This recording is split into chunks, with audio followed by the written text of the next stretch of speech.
Welcome to Car Shopping Mistakes. I'm your host, Deshone the Auto Advisor.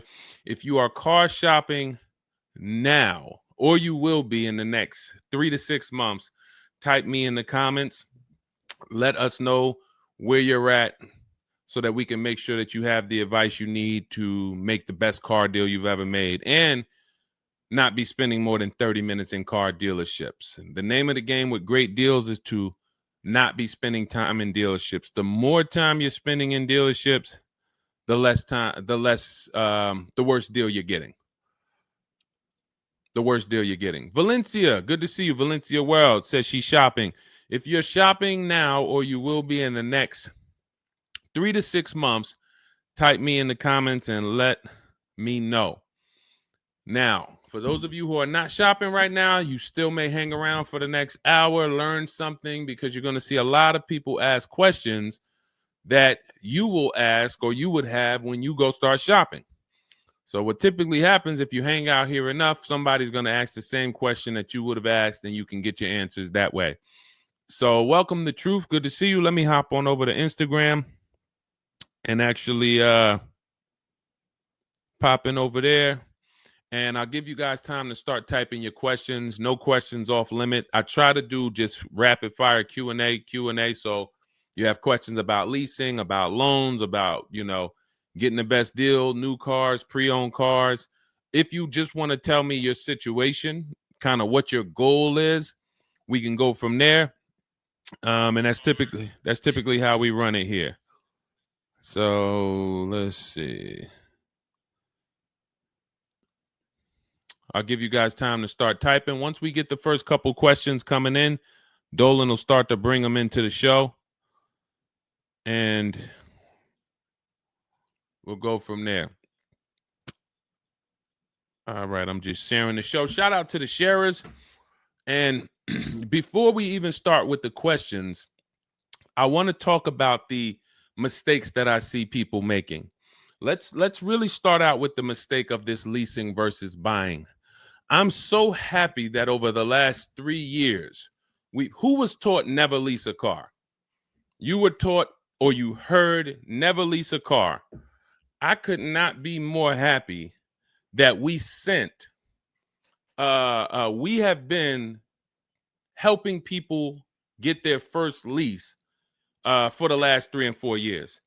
The financial advice we've been listening to concerning leasing has cost us thousands of dollars. I was going to lease a car next week. As long as you get 5 offers, cool money. As long as you get at least 5 offers, you're good. See, people are out there paying. There's a couple ways that you can get a car. You can buy it new, you can buy it pre-owned, or you can lease it new. When you lease a car, you're leasing it brand new.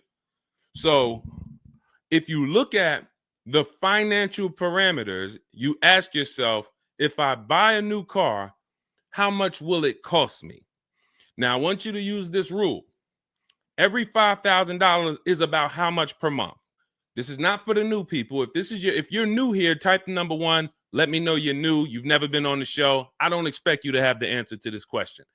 But if you've heard this before, then every $5,000 is about how much on a car payment. You may have seen this in my video. You might have seen this on a show. This is a principle we teach. I want you to lock this into your head forever. Let's see if anybody knows. Or we got a bunch of new people. Michelle's new. I see you. Cool Money's new. DJ Furious. Okay, I see you. Sandra Bonds on Facebook. You're new. Okay, a lot of new people checking in. We're live on YouTube, Facebook, Instagram, and TikTok. So if none of you know, I want you to remember this. Every $5,000 is about $100 per month. Good to see you, Digby, on TikTok. Every $5,000 is about $100 per month. So how do we turn that into a real budget? You look at a car, $30,000 divided by 5,000. You're going to see that's about 600. Well, that is 600. So when you see that a $30,000 car to purchase is $600, if you borrowed that money, now you know about how much that car is going to cost, about how much $600 a month will get you if you purchase. Now, if you lease, $600 a month, depending on the lease deal, could get you a $50,000 car. So we're driving. So if your budget is $600 per month, then you have a couple ways that you can get a car. You can go find a $30,000 new car, no money down. You're at about $600 on a 5-year loan. You can go find a $30,000 used car. You're about $600 on a 5-year loan. Now, for $30,000 used car, maybe it was like $45 when it was new. You get it for $30. Or you can get a $50,000, depending on the lease deal, brand new car that you lease. So let's drive this home. You have people pulling up in cars. They're all paying $600 a month. One of them is driving a brand new $30,000 car. They didn't put any money down. Another one is driving a $30,000 used car. They didn't put any money down. $30,000 car. Another one is driving a $50,000 brand new car. They didn't put any money down. Who's getting the most value? In the short term, it's the person driving the $50,000 new car. It's nothing you can say about that. It's no like, well, it depends. Nope. $50,000 brand new car, $30,000 brand new car, $30,000 used car. The person driving the $50,000 car at $600 a month is getting the most value, hands down. Now, in the long run, where do the people who buy win? That's where we talk about the 8-year rule. That's why if you're buying your cars and you're keeping it 8 years, you should be purchasing, not leasing. 8 years is when you win. So that's where I wanted to start at. Let's start, like, tear down this bad information you've heard and you've believed about leasing. And I see people asking, we got a lot of questions coming in. I see you, Jaguar Music, on Instagram. I see you, Cool Money. I see you, we got quite, I see, hold on. From what I can see, we got like 4 or 5 questions waiting. So Dolan, you could bring in the first one.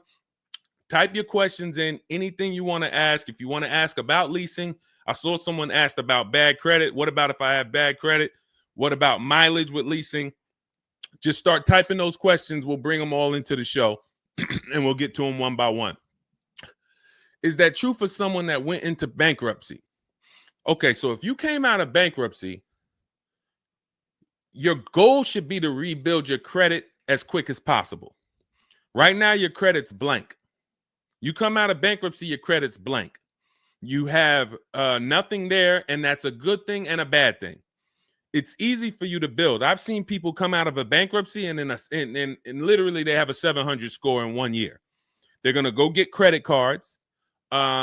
Just like if you're 18. If you're 18, you go get credit cards, you don't use them. Pay $15 gas, or you don't have a car yet. You pay $15, $20 a month for something, pay it off. You're going to have a 700 credit score. The more you don't use your credit, the more credit they give you. So when they see that you have the credit, $500 credit card, $1,000 credit card, you're not using it, credit score is high because your utilization is low. So that's what you should be doing. You cannot come out of a bankruptcy, just wipe your credit, and then go into the dealership and be like, okay, now I can get a car. You have no credit history. So the first goal should be, let me rebuild my credit as quick as possible, and you can do this quick. You can do this quick. Follow Shonda Martin. Some of you know Shonda Martin. She's on pretty much every platform we're on right now, and she's Road to 750 plus. Now you got to let me know. Can you wait and build your credit for 3 to 6 months? Can you start to get some type of credit history? Or are you in need of a car right now? In which case you have to get a car with bad credit or no credit. Because if you don't have anything on your history, that's technically no credit, which is bad credit. So, okay, you need something ASAP. Okay, so what you should be doing, and again, if you don't have good credit right now, you should be buying the smallest car you can with the lowest payment. I got into the car business 2006. I was 22. I've been in and around the car business since then. So what is that? Almost 20 years now? The mistakes come from 2 things. You don't know what to do. A lot of the stuff I'm going to say, oh, I didn't know I could sell a lease, Deshone. Oh, I didn't even know I could sell a car if I don't have the title. It's not paid off yet. I thought I had to pay it off to sell it. Deshone, I didn't know every dealer, every, Toyota dealer has a different price. I thought they were all the same price, like the Apple store. All of that is you didn't know. Oh, I didn't know about leasing. I thought it was this. I thought it was that. I had misconceptions. All of this stuff has cost you thousands of dollars. That's you not knowing. The other problem is you know and you don't do, because now I'm going to make sure you know. So once you know, it's your obligation, or it's up to you if you're going to do. So if I have bad credit, I'm looking to rebuild my credit. I need a car right now. First thing I'm doing is asking myself, in my book, Cars from Home, first step is how many years you're going to keep the car. Because we need to determine, are you going to lease or you're going to buy? Are you going to lease or you're going to buy? You don't determine that based on how many miles you drive, or, oh, I'm not. It's the 8-year rule. Are you going to keep the next car 8 years? Who keeps their cars more than 8 years? Type K. Because you're buying what we call keepers. If you're a keeper, Deshone, every car I buy, I'm keeping this thing 8, 10 years, 12 years. When the transmission goes out, I go and get another transmission. I see we got keepers. Shout out to the keepers. Michelle, we got Chantal. Who are the keepers? Sandra Bonds on Facebook. I see you. Where are the keepers at? K Mathis on Instagram. Keepers. These, you should not be thinking about leasing. Who's the keepers? See, we like to make this clear. Lon, I see you. Kara, keeper. All right. You need to be very clear, because people be like, Deshone, you talk about leasing a lot. Should everybody be leasing? No. Everyone who's not keeping their cars 8 years should be leasing. And if you don't have the credit to lease, your goal should be get the credit to lease. But so the first question I'm asking you, if I have bad credit, is how many years am I going to keep this car? Now, to those of you who, because if you don't have bad credit, or if you don't have marginal credit, somebody is going to have it. There's a lot of people getting hit in this economy, and they're going to have credit challenges and need a car.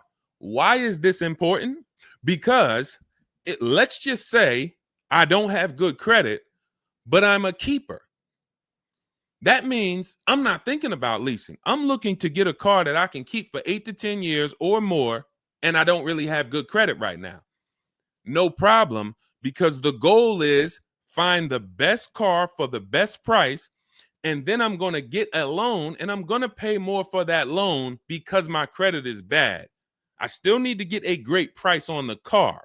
We got to talk about that. Separating the price of the car from the loan. Some of you are savvy and you understand this, and some of you just mix these things together. But when it comes to getting a high interest rate because I have bad credit, as long as I get a good car, once my credit is better, what can I do with that loan? So let's say I got a great price on a car. I got a car, it's going to last 10 years. It's perfect, but I'm paying 21% interest. So I'm going to fix my credit, work on my credit. And then once my credit is good, I still want to keep this car. What can I do with this loan? Refinance. That's a simple fix. But if you don't realize that you're a keeper, then you're going in and you're getting a bad car. 6 months, a year down the road, 2 years, the car's having problems because you didn't take it seriously that you needed a long-term car. So not only did you mess up the plan because the car is going to start having problems, now I got to see, do I want to fix the car, or do I want to, I got to make the payment, now my payment's due, but then the car's having problems. All of this can be prevented. And you need to know up front what your goal is. But if your goal is to lease, Deshone, I'm not keeping cars 8 years and I don't have good credit, you should be buying the smallest inexpensive car you can that you can get a loan on. $10,000 car, go drive it for 2 years, make your payments, and then switch into a lease. If you're driving a car, if you're buying a car to keep, then you can go and get a nice car, get the most car you can afford comfortably. You're going to have a high interest rate, and then you refinance that car when you actually get, your credit up. So this is all in my book. My digital book, Cars from Home, breaks all of this down step by step. Whether you have good credit, bad credit, how to know when to lease, how to know when to buy, new car, used car, you drive a lot of miles. I have plans in there for everybody. It's a digital book. It's 5-star rated. Thank you to everybody who went to Goodreads and reviewed the book. You can get a copy of the book. It's normally $97. You can get it as part of my launch offer for 75% off. That's $24. It's for 2 hours. So as long as you get there, go to my TikTok bio, my Instagram bio, the YouTube comments or the Facebook comments, click that link, and you'll see $24 for 2 hours. Once that, as long as you get it before that, you got it for $24 instead of $97. And you can have everything step by step. So you're not worried about, I'm trying to remember all of this. You can watch the replay on YouTube too. But all of this is everything I'm teaching is part of a plan. It's not me winging it. This all comes out of my book. All right, go ahead, Dolan. Bring the next one up. Keep typing your questions. I know we got a lot of questions coming in from all 4 platforms, so Dolan will bring them into the show. Just keep on typing. What is considered marginal credit? Now, this is going to depend on what you're trying to achieve. I like to see all right, who's a homeowner? If you're a homeowner, type me. Now, if you had marginal credit before you bought your home, your realtor or your mortgage person probably told you, go work on your credit and then get your credit to this to get a mortgage. A lot of people do that. They go and they work on their credit, and once their credit is a 640 or 620 or 660 or whatever it is to qualify for the mortgage, they go and get their mortgage. That's how it should be with a car. You want to get yourself, if you have the time, you want to get yourself to about that 660 mark. That 660 mark puts you, and I'm talking, do not use Credit Karma. Do not use Credit Karma. The amount of people who used to come into the dealership we run their credit, it's low 6s, 609, 590. And then they call me back, a couple months down the road. Oh, Deshone, yeah, my credit's better.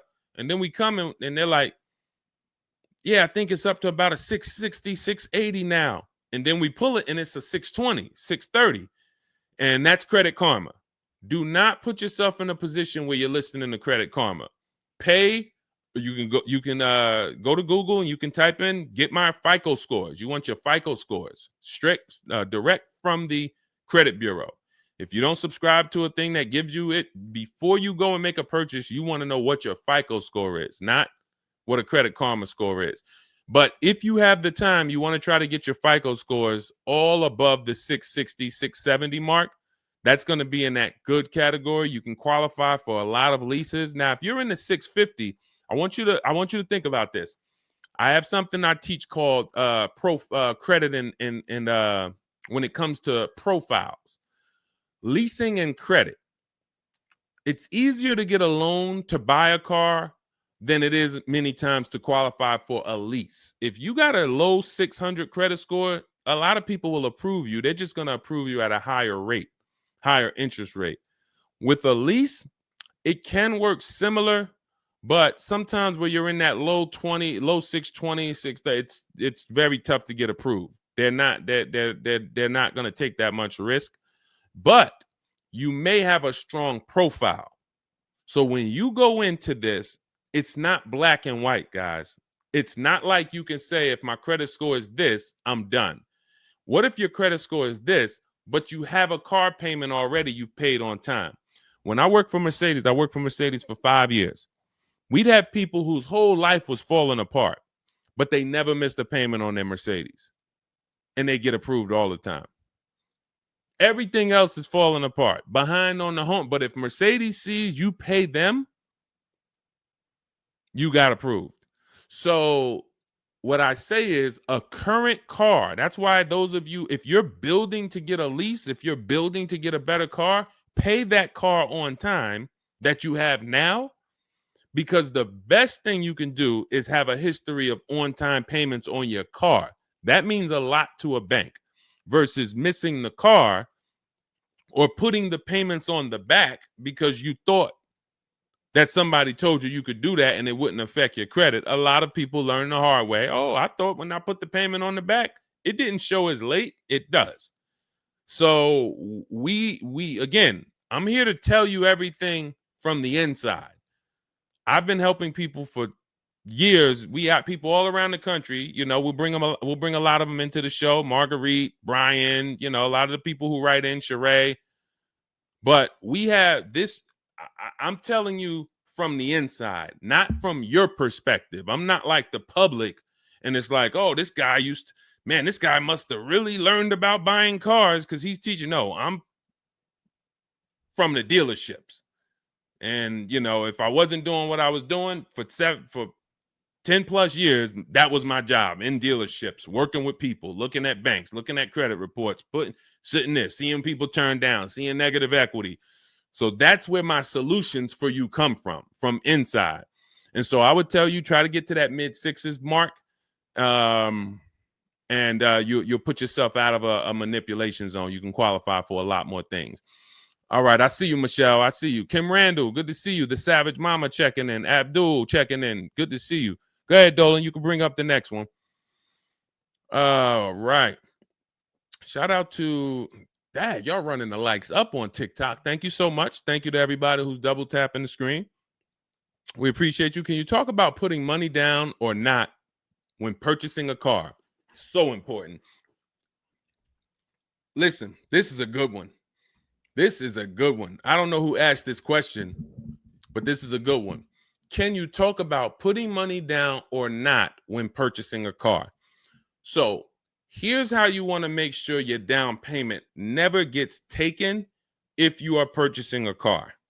You must separate your monthly payments from the price of the car. You make the mistake sometimes of going in and saying, what's the payments on that car? Who's ever said that? Hit the like button, type me. You ever said, hey, what's the payments like on that car right there? The reason why we don't do that is because you're actually mixing two transactions when you do that. Thank you for being honest. Shout out to the people who are being honest. You're mixing two transactions. You're looking at the price of the car and you're looking at the loan details, which equate to your monthly payment.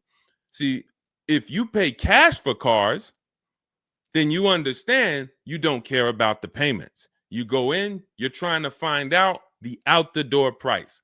What is my out the door price from the car for this car? If you're doing it our way, you're doing this from home. Bunch of dealers submitting offers to you. They're out the door offers for this car to your email, bidding war. We'll talk more about that in a little bit. That's the cars from home way. But once you get the out the door price, you then say, all right, that car that I want, $32,000, including all my tax, all my fees, $32,000. I pull up my auto loan calculator. How much is $32,000 on a car payment? Well, 5 years might be around $620 a month. 6 years might be around $550 a month. Okay. Do I want my payment to be that high? If I could afford that payment, do I want my payment to be that high? You see how we've separated the price of the car from our loan and our monthly payments. This has nothing to do, and this is what we call the 3 pillars of great car deals. 3 pillars. You cannot get a great car deal if you're mixing these 3 pillars. First one, who I buy my car from. Second, who I get my loan from. Third, who I give my old car to and sell it to. That's why we don't say trade here. That's a curse word. Forgive me if I even saying it. And if, we get some questions about trade-ins, we'll explain why we don't trade cars. So we have to separate these and bid out each one. You have so many online tools at your disposal that you just don't know how to use yet when it comes to your cars. You know how to use Amazon to go buy a TV. You know how to get a subscription to YouTube. You got a ton of online tools you know how to use. Shazam, what's that song? Shazam it.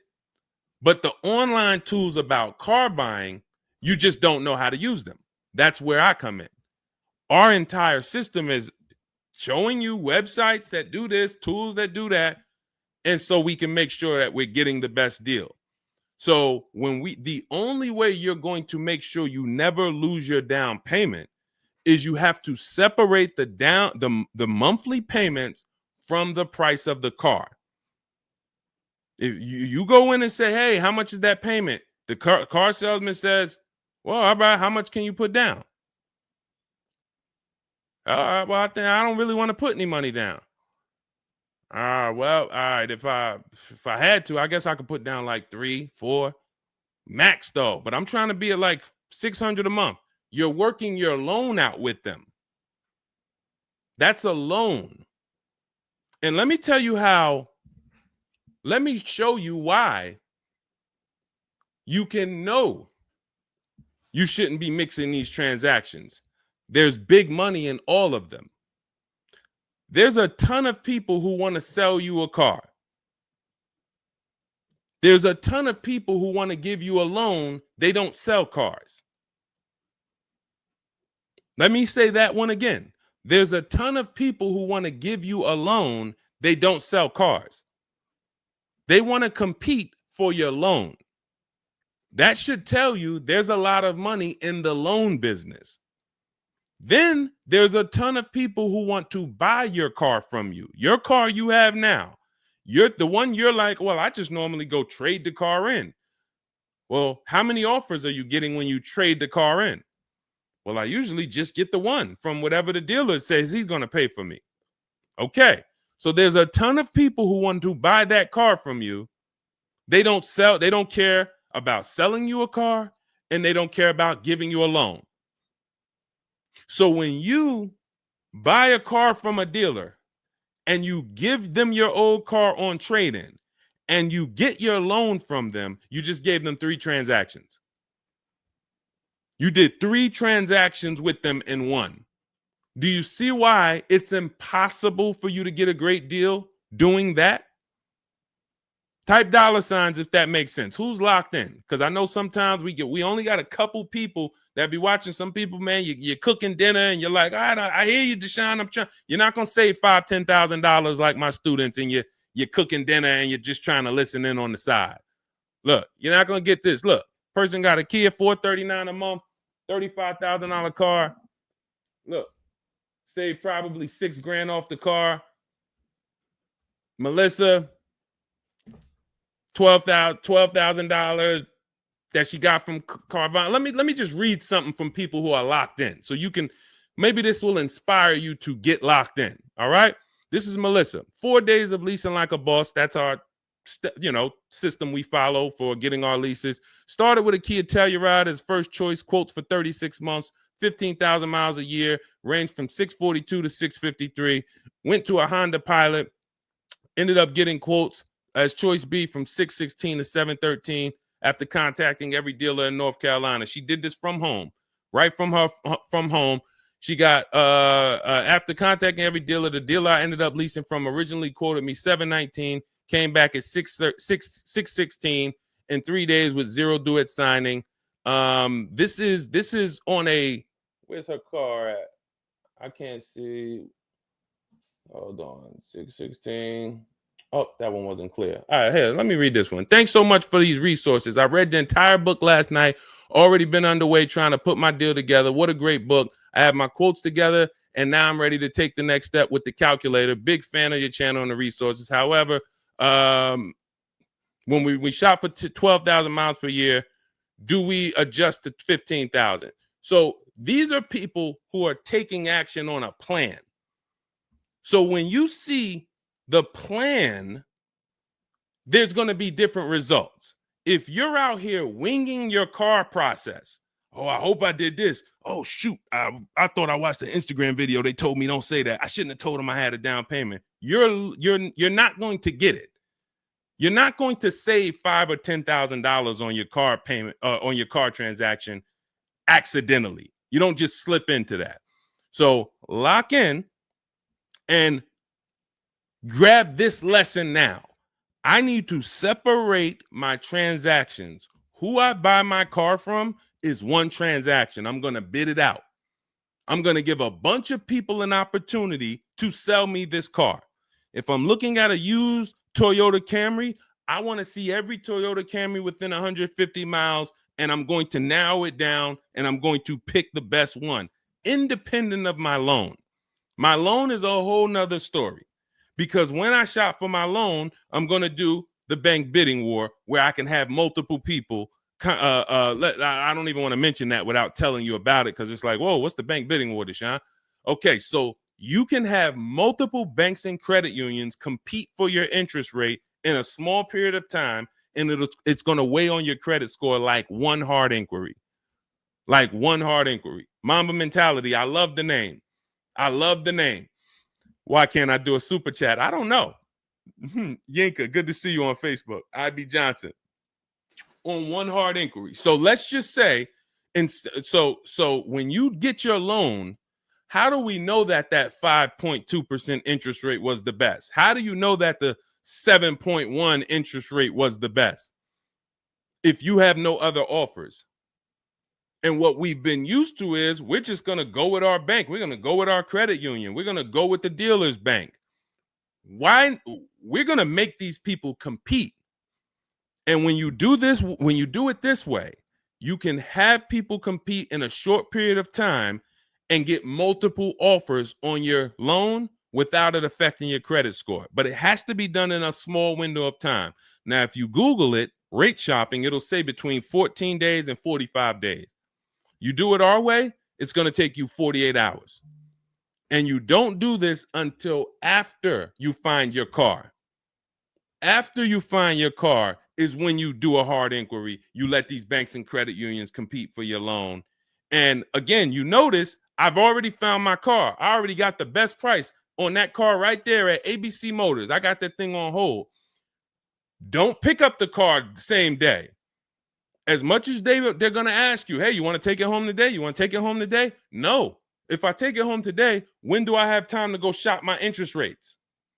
I'm not taking it home today, but let me get my buyer's order with my numbers on it. Let me go home and let me actually do my shopping for my loan and my interest from home.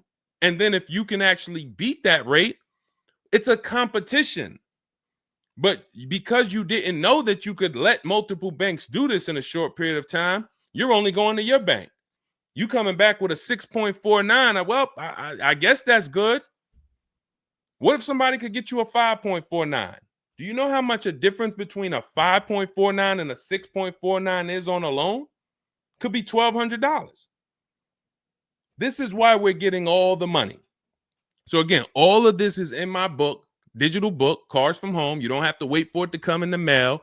You can have it by the end of the show.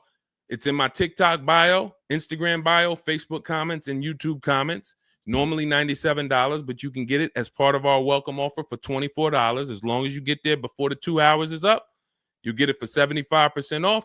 It'll have everything in there. That is the bank bidding war. If you're not, again, before we go to the next question, if you're leaving the dealership wondering, if I was to walk up to, yo, Deshone, what's going on, man? Hey, I just got this car, man. What do you think? Okay. Did you get a good deal on it? Yeah, man, I definitely got a good deal. How do you know?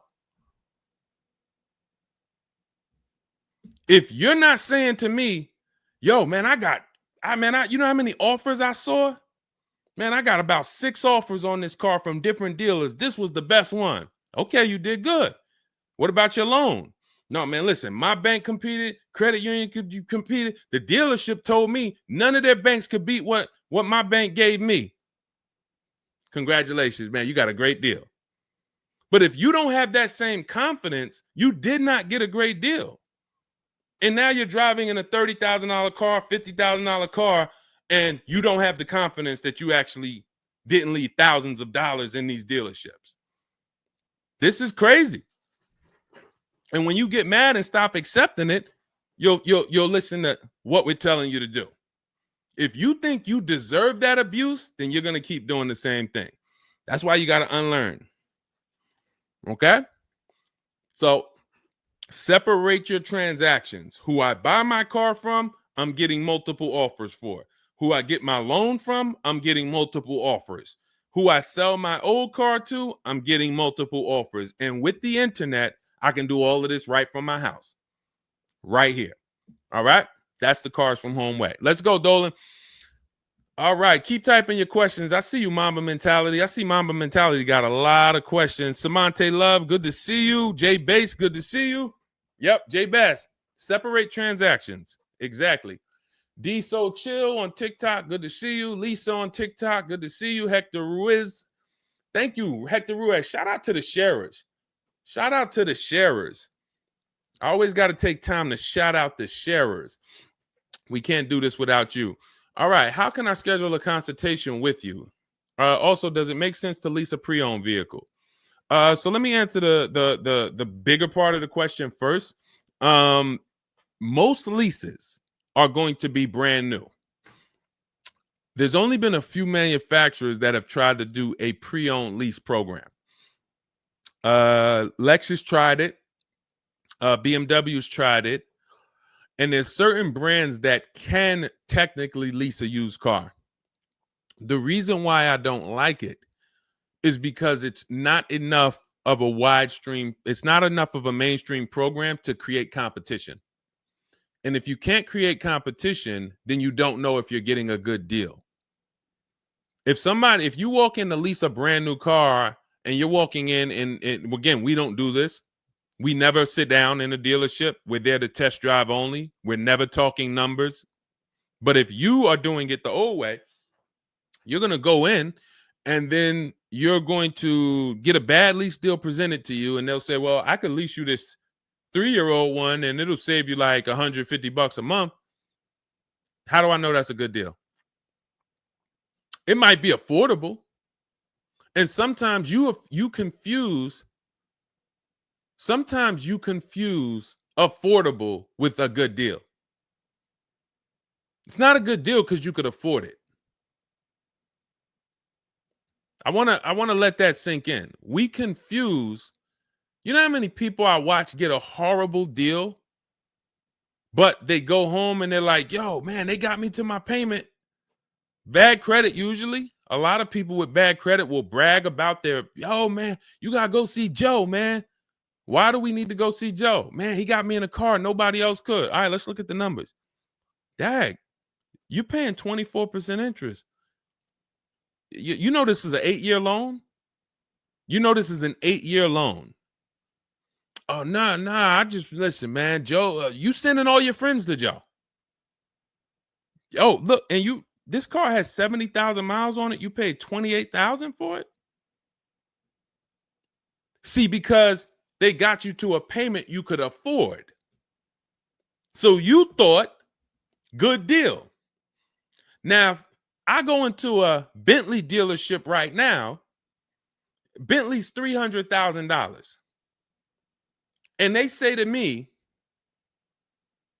we'll give you this Bentley for $150,000. So they give me somebody offers to give me a $300,000 Bentley for $150,000. 50% off. We're going out of business. Take it. Can I afford it? No. Is it a good deal, though? Is it a good deal?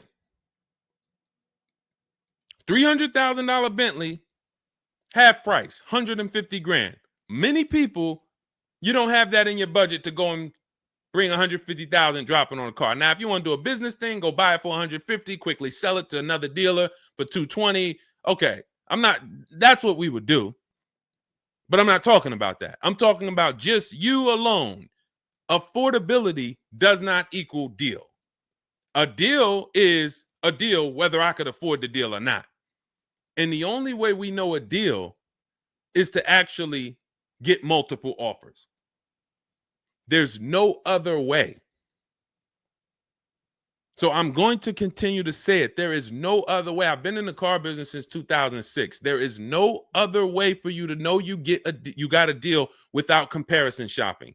Same way if you walked into a grocery store and there was only one, you walk into the Dorito factory. There's only Doritos everywhere. No other competition. They sell them for $7 a bag. There's no competition. So everybody who's in the Dorito factory is paying $7. But when they go in the supermarket, Doritos competing against Lay's, competing against Wise. Oh, you can't be $7, Dorito. You might have to be $4 this week. You might have to be on sale this week for $2.99. Competition. It's everything else. So a lot of what I'm saying to you will click when you realize that you've been programmed to buy cars in a way that you don't buy anything else up. You don't buy anything else that way. Everything else you buy in your life is competition. People competing. Everything else only with cars, we look at one offer. So that's why when you come home, start to look at the whole market, you're going to love this. You're going to be like, man, I don't know how I didn't start doing this before. What I'm teaching is not, the whole cars from home system is not rocket science. We just use the internet to create competition. That's how we get crazy deals. That's how you see Alex graduated, was able to get a new lease for my partner, sold his old car to Carvana, bid that out. Notice he didn't trade it. He didn't say I traded in my car. I sold my old lease to Carvana, old 3,500. He got 14. That was his highest bid. Went test driving, got a 2025 Hyundai Tucson, got a 1.3% lease deal, no money down, $42,500 car, $580 a month, and that's a 1.3% lease. Now, $42,500, guys, would normally be, with no money down, about $800 a month. Maybe about $825 for 5 years. He's paying $580. So when we talk about leasing keeps thousands of dollars per year in your pocket versus purchasing. Thousands of dollars, not hundreds of dollars per month, but thousands of dollars per year.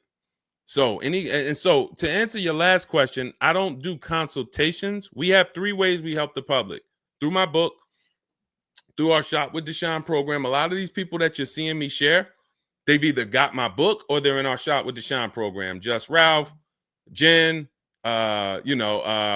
Stormy. Just wanted to let you know that your package worked. $48,000 MSRP, no money down. She's paying $622 a month. That's normally a $900 payment. Marie, some of you know Marie from some of our other shows. We talked about her. Just wanted to reach out. Thank you. She used the book, saved over $13,000 off of her Mercedes, got her payment to be hundreds lower per month, maintenance included. Just wanted to say thank you. She got a 2025 GLC Coupe. Some people have this same car. You're looking at this car. You're like, hold on, Deshone, I got that same car. Did you get $13,000 off? Did you get $13,000 off? This is when we got to say to ourselves, whoa, what's happening that Marie got $13,000 off? I thought I did okay. I got $4,000 off. You see how dangerous it is when you don't get multiple offers? You thought, man, I negotiated, man. I was in that dealer for about 5 hours, man, to get that $4,000 off. Marie never went into a dealership and she got $13,000 off. So you just made a $9,000 mistake. So you could either change your behavior, go grab my digital book, Cars from Home, learn the same thing, use the same strategy step by step that Marie just used, and you could eliminate you making these types of mistakes, or you can continue to do what the car business wants you to do. So in my digital book, you have everything. That's why it's called 7 Steps to Saving Time, Money, and Avoiding Dealerships. It's in my TikTok bio, my Instagram bio, YouTube comments, Facebook comments. You can get 75% off for the next 2 hours. So you won't pay the normal $97. You get it for $24 if you get there before the welcome offer expires. And that's a digital book. It'll be in your inbox by the time we end the show. You'll have all these strategies to use for you, your family, your spouse, your kids, to make sure every transaction you're winning. You're leaving no money on the table. All right. So yes, I don't do, and you'll see in our Cars from Home toolkit in my bio, we do have a program where we shop for people around the country. In fact, before we go to the next question, let me show you what you'll be able to do. But in our case, we do this for clients. So you get in where you fit in. I don't tell you, it's like if I put a buffet in front of you, everything gets you full. You get the book, you're there. You come into Shop with Deshone, we do it together. You watch our video checklist. You have coaching calls, we have Zoom calls, we have a private Facebook group. You get to your goal. Or you can, if you qualify, you got to have the credit. You got to be shopping for a new car. You can look into our Done For You program. You can book a call with our team. But here's an example of how big of a margin these offers. I want to show you the difference between some offers here, because some of you don't really see it. Hold on. I got to label these better for our next show. Okay, here's an example. So we can see here for this particular car, the payments ran, all of the car itself is $64,000. We're shopping for a Genesis. This particular month on this particular car, the payments range. Y'all ready? We got 6 offers on this car. The payments range from, well, I'm just reading them to you. $973, $899, $1,102, $1,066, $921, $913. Now this is initial payments. Why is there a $200 difference in these initial payments? This is why you never want to take people's first offer, because the initial payments are going to be high. But even in the initial negotiations, why is it, Deshone? Wait, all of these cars are the same price. Why is one dealer at $1,050 and another dealer is at $899? Because they're criminals. So what do you think you're doing if you just walk into a dealership and say, let me give this dealer a shot at negotiating? If you're negotiating with the dealer that's at $1,050 or $950 or $975, where are you going? And the goal is to have that dealer. This is why when these dealers come, when they come down $100, you think, oh, I had to win. Man, they just came down $100 per month. They started out, they were at $590, and now we're at $490. This has to be a good deal. Well, how do we know that they weren't supposed to start at $490 and end up at $390? If this is clicking for you, type a $, because this is clicking for some of you. Those of you who are locked in, this is why it has to be a mentality change. I'm pulling back the curtain so you can see that, Deshone, it's been feeling like when I go to buy a car, it's a mental game. I drive off and I'm kind of happy, but then I don't really have the peace. I don't really feel like I did good. I'm kind of hoping I did okay, right? That's you, right? So I'm telling you that your gut has not been lying to you. I see you, P. Honda Fundamental Salon. Good to see you. Got my book. Use it. Use it and win. So your gut is not lying to you. I'm just the one from the inside coming to tell you that you closing your eyes and hoping things go well is not working. It's not going well for you. If you looked at other people, they're doing better. If you looked at people with strategy, they're getting cars for $200 a month less than you. They're getting $5,000 off less than you. They're leaving knowing that they got the best deal because they saw so many offers. You're hoping, and that hope is not leading to that. Hope is a bad strategy. So what you want to do is you want to change your mindset and realize that the dealer's whole goal is to keep you from shopping. If you burn that into your head about the car business, the entire goal of every dealership is to keep me from shopping their competition. And if you know that, then you're not going to go into the dealership. You're going to say, all right, how can I be at home and do this from home? Again, that's all in my book. But even if you want to make calls, there's some people, you've been on to this since 4 years ago, 10 years ago. You're like, Deshone, man, I knew, man, I don't go into those dealerships. I call around, I'm going to get me a bunch of offers. And by the time I get there, that's when I'm picking up my car. You've been on to this truth for a long time. Some of you, I'm not telling anything new. Some of you, you're like, whoa, I didn't know that really. I thought that it was all about going in and just negotiating. No, because 80% of dealers are never going to give you what we call a below market deal because they got too many other people walking in that's willing to pay a higher price. So you have to find the dealer who is going to give you that low payment out of the whole market. That's why this is a bidding war. And when you start to do this, you're going to be like, yo, why does it seem like this is kind of fun now? I kind of enjoy this. Is like a game. And you're the prize. So instead of feeling like you're begging, oh, come on, can you do another $500 off? Come on, man. I'm only asking. Get me from 520 to 499, man. You're begging.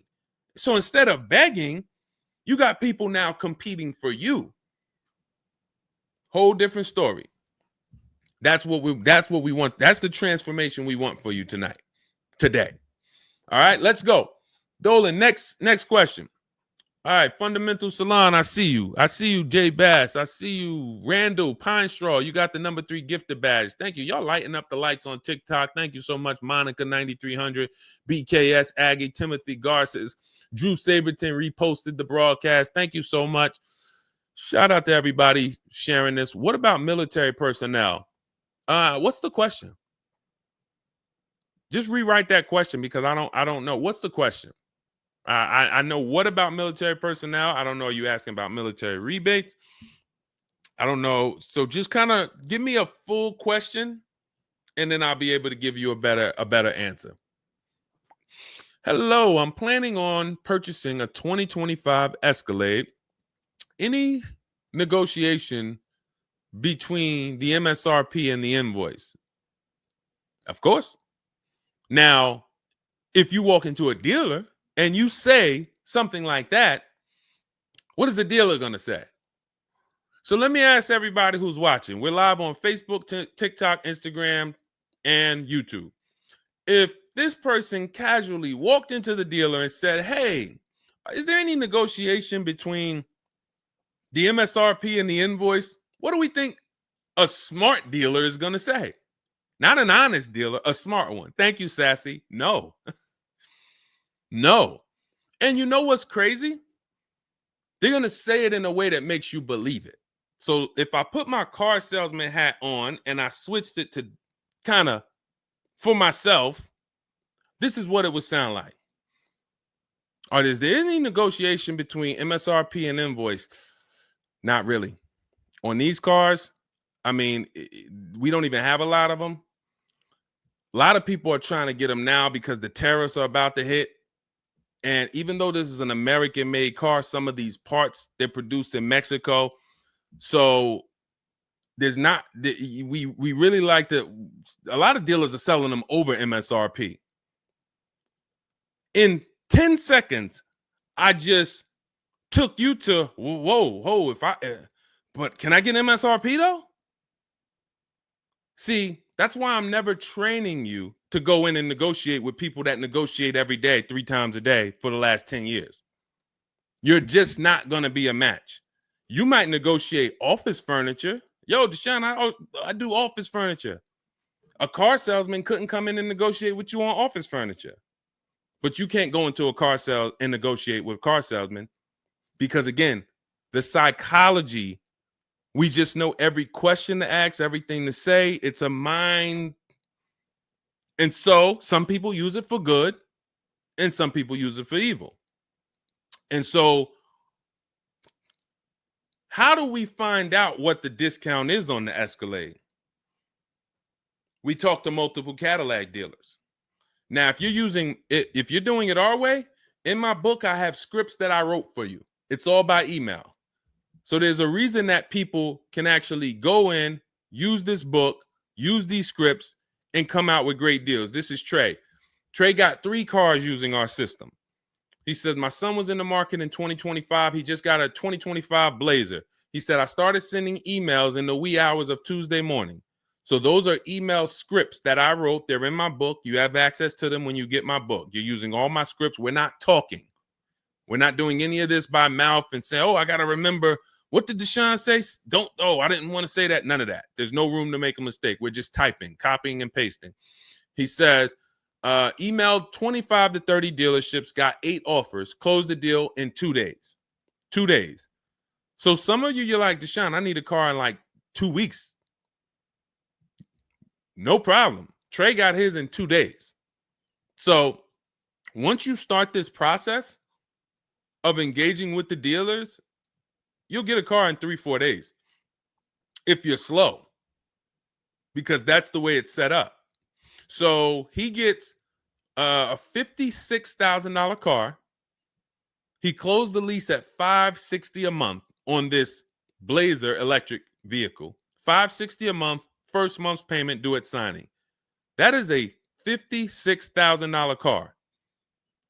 And he's gotten 3 cars. He said his first one with our system was 2.5 years ago. He leased another vehicle for his daughter last October, and now he just got his son's lease. 1.5% lease, a 1.33% lease for his daughter, and a 1% lease for his son. So if you're doing it our way, you're sitting at home, you're getting multiple Cadillac dealers to compete by email, and then you're going to see, oh, this one's going to take off $2,000. This one's going to take off $5,000. These 4 are taking off nothing. This one, he's charging $3,000 over the list price. Oh, here's the winner. They're taking off $5,000. That's the best offer. Now, sometimes you get a deal like Sean, and we never know when the bottom is. And let's take this Genesis. Perfect example. This is a 2025 Genesis GV80. As you can see right here in writing, if you're on TikTok, you can't see, but if you're on Facebook, YouTube, or Instagram, you can see. You can see, let me just take that comment down real quick, Dolan, so I can show the discount at the bottom of that sheet, please. Just snatch that just for 1 second. Look at that. $8,469 off retail price. Brand new 2025. Okay, you could put it back up, Dolan. Thank you. So when you look at that, this is the lowest offer of multiple offers. Maybe $8,500 is the best discount on this particular vehicle. But when we go to Sean, let's go to Sean. F-150 Lightning XLT, $73,000 vehicle. What's his discount? $21,000. Look at the dealer discount and look at the rebates. And every dealer is not going to tell you the rebates. Some dealers will not be honest with you about the rebates. They'll hold some of them or they'll hold all of them. When he got all his offers, he saved $21,000 off the price of the car. So how do we determine, to answer your question about the Cadillac Escalade, what's the discount between MSRP and invoice? We don't know. Could be the best discount could be $3,000. The best discount could be $5,000, could be $10,000, $12,000. We don't know. And because you don't know, you cannot negotiate. If you knew that the best discount you could get on a Cadillac Escalade was $8,000, you knew that, then it would be easy to negotiate. I'm just going to go on. All right, man, come on. You're at $6,000. Nah, man, I want another $1,000 at least. I'll let you keep the last $1,000, but you got to get me to $7,000 because you know the bottom, $8,000. No car that we go in to get do we ever know what the bottom is. So what you're doing is you're feeling for the bottom. But if Sean thought $10,000 off was the bottom for his F-150 Lightning, then he wouldn't have got $21,000 off. That's the danger. So when I say to you, you're leaving $3,000, $5,000, $7,000 on the table, you can't say to me, Deshone, no, I'm not. Because I get so many offers, man. I know I'm not leaving money on the table. You don't know you're leaving money on the table. I got $8,000 off my Infiniti truck I got when I leased it. How do I know that was the best offer? Because I had 7 other offers. I had 7 other offers of Infiniti dealers that I went back and forth with by email. This one giving me $3,000 off. This one $4,000. This one $6,000. This one $6,000. This one, we'll do $8,000 off. You got it. You won. Took me 60 minutes. This is where I want you to get new cars, used cars. You're making your deals from home. You're the prize. You're going into the dealership to pick up your car, man. They like, man, you sell cars? How'd you was like quick, man, that you kind of knew what this was quick. Car salesmen going to love you because you didn't waste their time. You didn't tie up 8 hours of their time. They're making deals with you in 20 minutes, 30 minutes. It's great for everybody, but it's mainly great for you. That's what we want. Okay, all of this is in my digital book, Cars from Home, 7 Steps to Saving Time, Money, and Avoiding Dealerships. It's not a mail book. It's a book. You can have it in your inbox in the next 5 minutes. Normally $97, but as part of our welcome offer, you can go to my TikTok bio, Instagram bio, click those links. You can go to the Facebook comments or the YouTube comments. Dolan has a link for you guys. You get 75% off. That's $24, but it's only for 2 hours. Now, if you visited earlier, some of you, I did a show, my last show, you might have visited the link and you missed the countdown. You'll see it's gone. So you want to make sure when you actually go there, even if you come back in a couple minutes, don't let that timer hit 0. Book's still worth $97. You saw Marie, she saved $13,000. So I think if Marie, if she was on the show, she would say, look, even if you missed the $24, get that book. Save me $13,000 off my price. All right. Corey Duncan, I'm just catching your comment on TikTok. Look, it works, y'all. I promise. Leased a car back in April after using his book. Got the best deal. You see what I'm saying? Like, and this is all over. It's too many people for me to pay. When I tell y'all, like, it's too many people. I pride myself on not can Deshone get great deals. Obviously, you guys know if I could sit on here and answer your questions for an hour and a half. Clearly, I've been in the car business since 2006. Clearly, Deshone can get great deals. But can other people? That's why I'm showing you other people. That's why I'm showing you Benita. That's why I'm showing you Kimberly got 20 grand off her Maserati when she got it. Zafrina got 2 cars. She got a car last year, got her Jeep Grand Cherokee, $66,000 car. She got it for $579 a month. And then she just got another car that she posted 2026. Not even a 2025. 2026s. They ain't even out yet. She got a Kia or just came out recently. Kia EV6, $76,000 vehicle. She got it for $742 a month. She leased it. Now let me just do some math for you real quick on how crazy a deal that is that Zafrina got on her second car. The first one's crazy too. They're both crazy.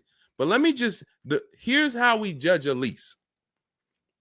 We judge a lease by how much we're paying and how much car we get to drive for that payment. So the reason I created the 1.5% rule is for you to know you're paying too much money for a car you're giving back. The 1.5% rule tells us if we divide the monthly payment into the MSRP with no money down, it creates a percentage.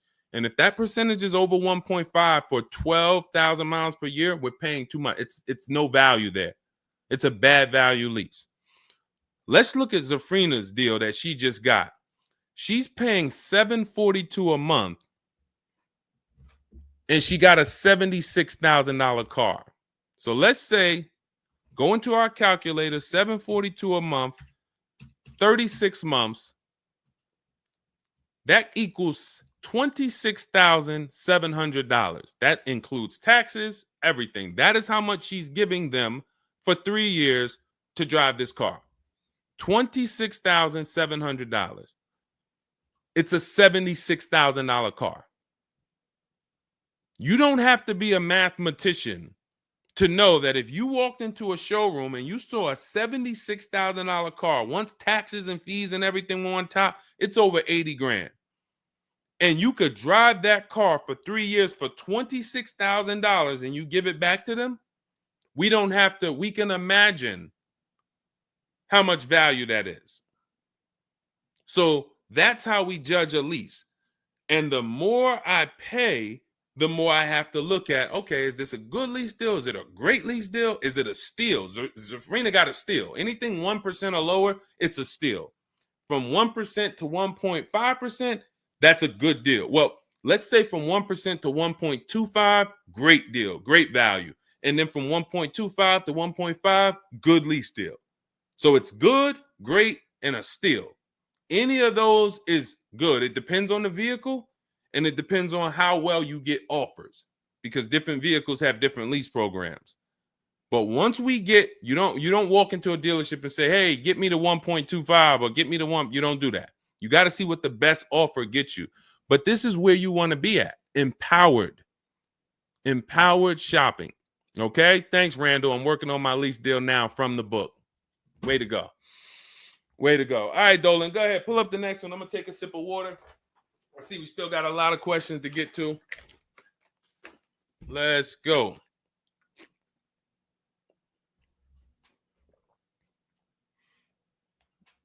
Mark is me. Good to see you on Instagram.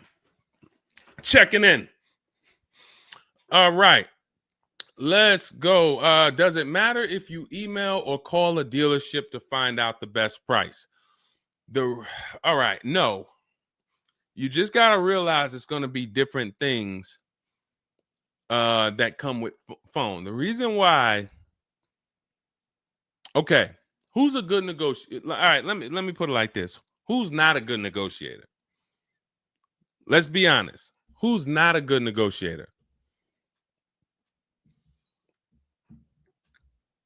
Type me. You're just not. It's not your thing. You don't really like confrontation. Not a good negotiator. Let's go. Who's gonna be honest? Oh, we got a bunch of good negotiators on here today. Bunch of good negotiators. Where we at? Hershey. What's going on? Randall, Sassy. Who's okay?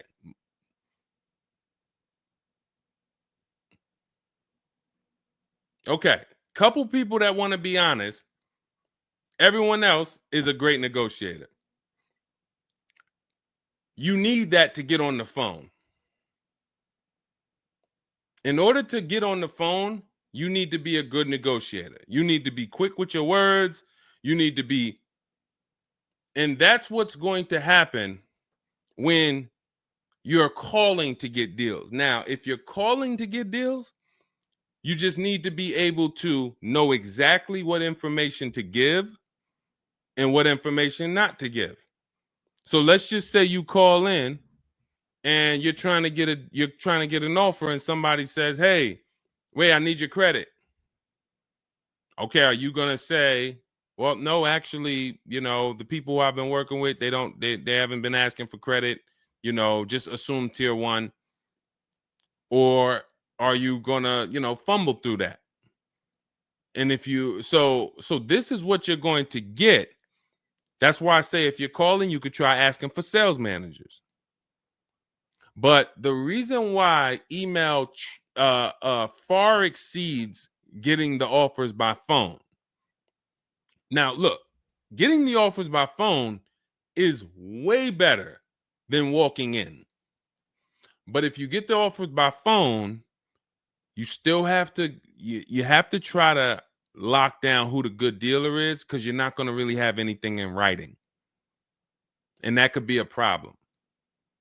That could be a problem, because whenever you're going in and you're thinking this, that's why everything we do is from home. Your credit app is done from home.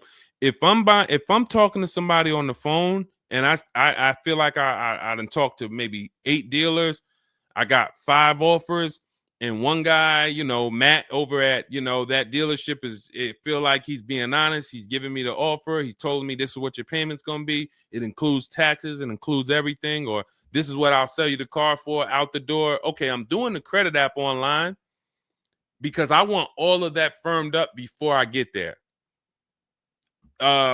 I have a video we're going to put out soon about a dealer who we just experienced this shopping for a client, where the dealer put something in writing. And then when we did the credit app, or the client did the credit app, changed the offer. So when they changed the offer, that means they didn't want to do that offer to begin with. Oh, no, they didn't change the offer. They said the car was sold.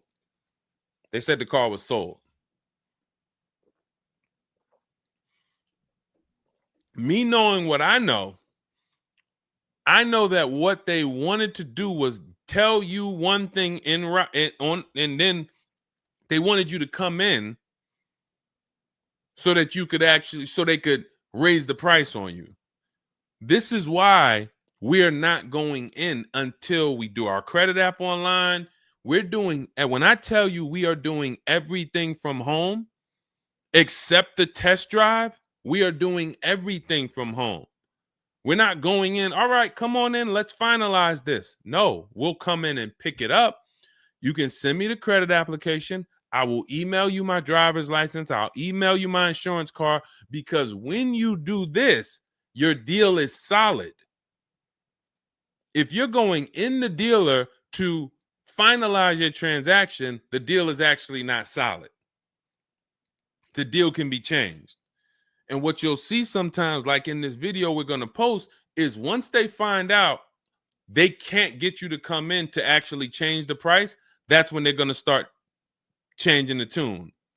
That's when things are going to change. And okay, I see what you were trying to do. You were trying to get me in there so that you could change the price on me. So that's why email is really the gospel when it comes to us. And another thing, you don't have to talk to anybody.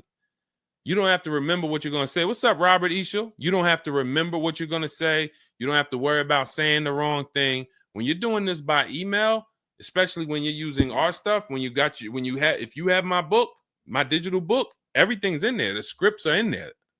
When they say, when can you come in? We have a script. When they say, hey, we only give quotes on for people who are in here, we have a script. When they say, hey, I don't have this car, but I might be able to get it for you. Are you open to that? We have a script for that. Everything, we have probably 50, 60 scripts. Everything they're going to say. So that allows us to have conversation by email. We're not just emailing. We're having, Marcus Me asked, I see a question about warranties. I got you. Hang on. Mark, we're not just emailing, we're having conversations by email. Big difference. Conversations by email move things forward. Oh, we can't do this. Oh, how about this? Hey, it's a back and forth. That's why our scripts are so powerful, and they move things forward and they keep it on your agenda. So again, myself, I could do it either way. If I was doing one car deal, I could call around. I'll ask for sales managers. I'll talk to the sales manager. I'll try to get a car deal done. But it's the transferring of information, and this doesn't work on a used car. So this only works on new cars. So if I was buying a used car, it's a whole different system. But another reason this isn't effective. What's up, Smitty? Hopping in on TikTok. Another reason that's not effective. Again, better than you walking in. I'm just being straight up with you. If you told me is that better than me walking in? 100%. Get on the phone. You will do way better on the phone than walking in. But compared to email, you ask me like email or phone, which one's better? Email crushes it because I can have conversations quicker. I have stuff in writing.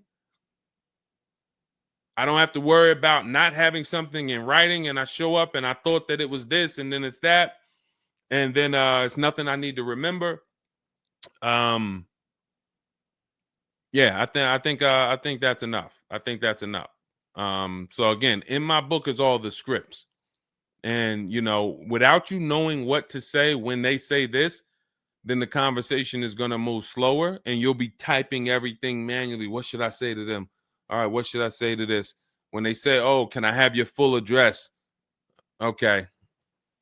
These are the things that you want to know how to respond to.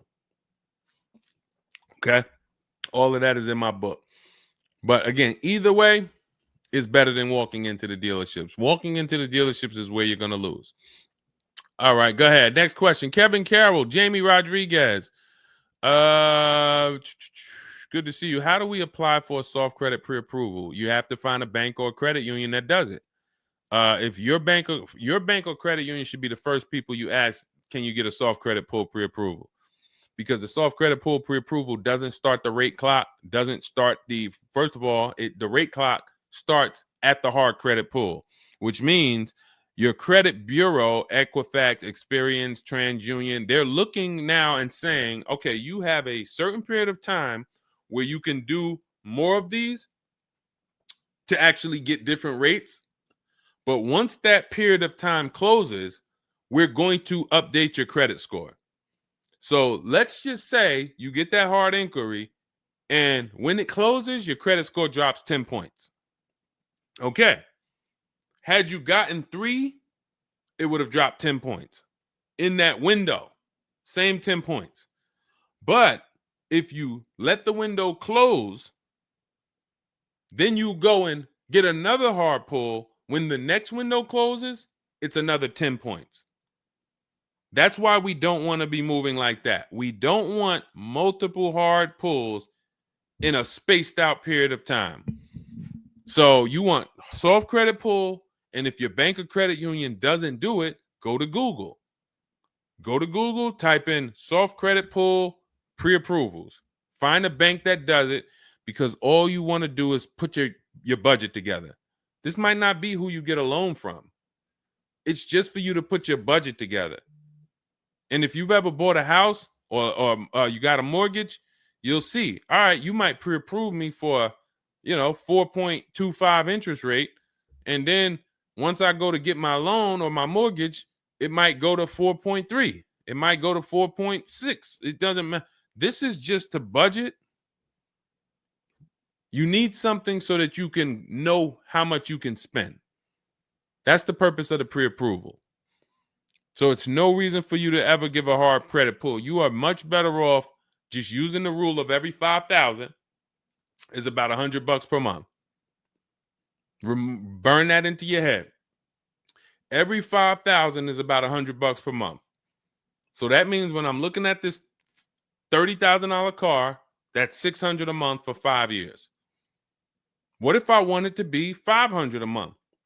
Then I need to, instead of taking out a loan for $30,000, I need to take out a loan for $25,000, which means I got to put $5,000 down. But if I'm taking out a loan for $30,000, it's going to be about $600 per month on a 5-year loan.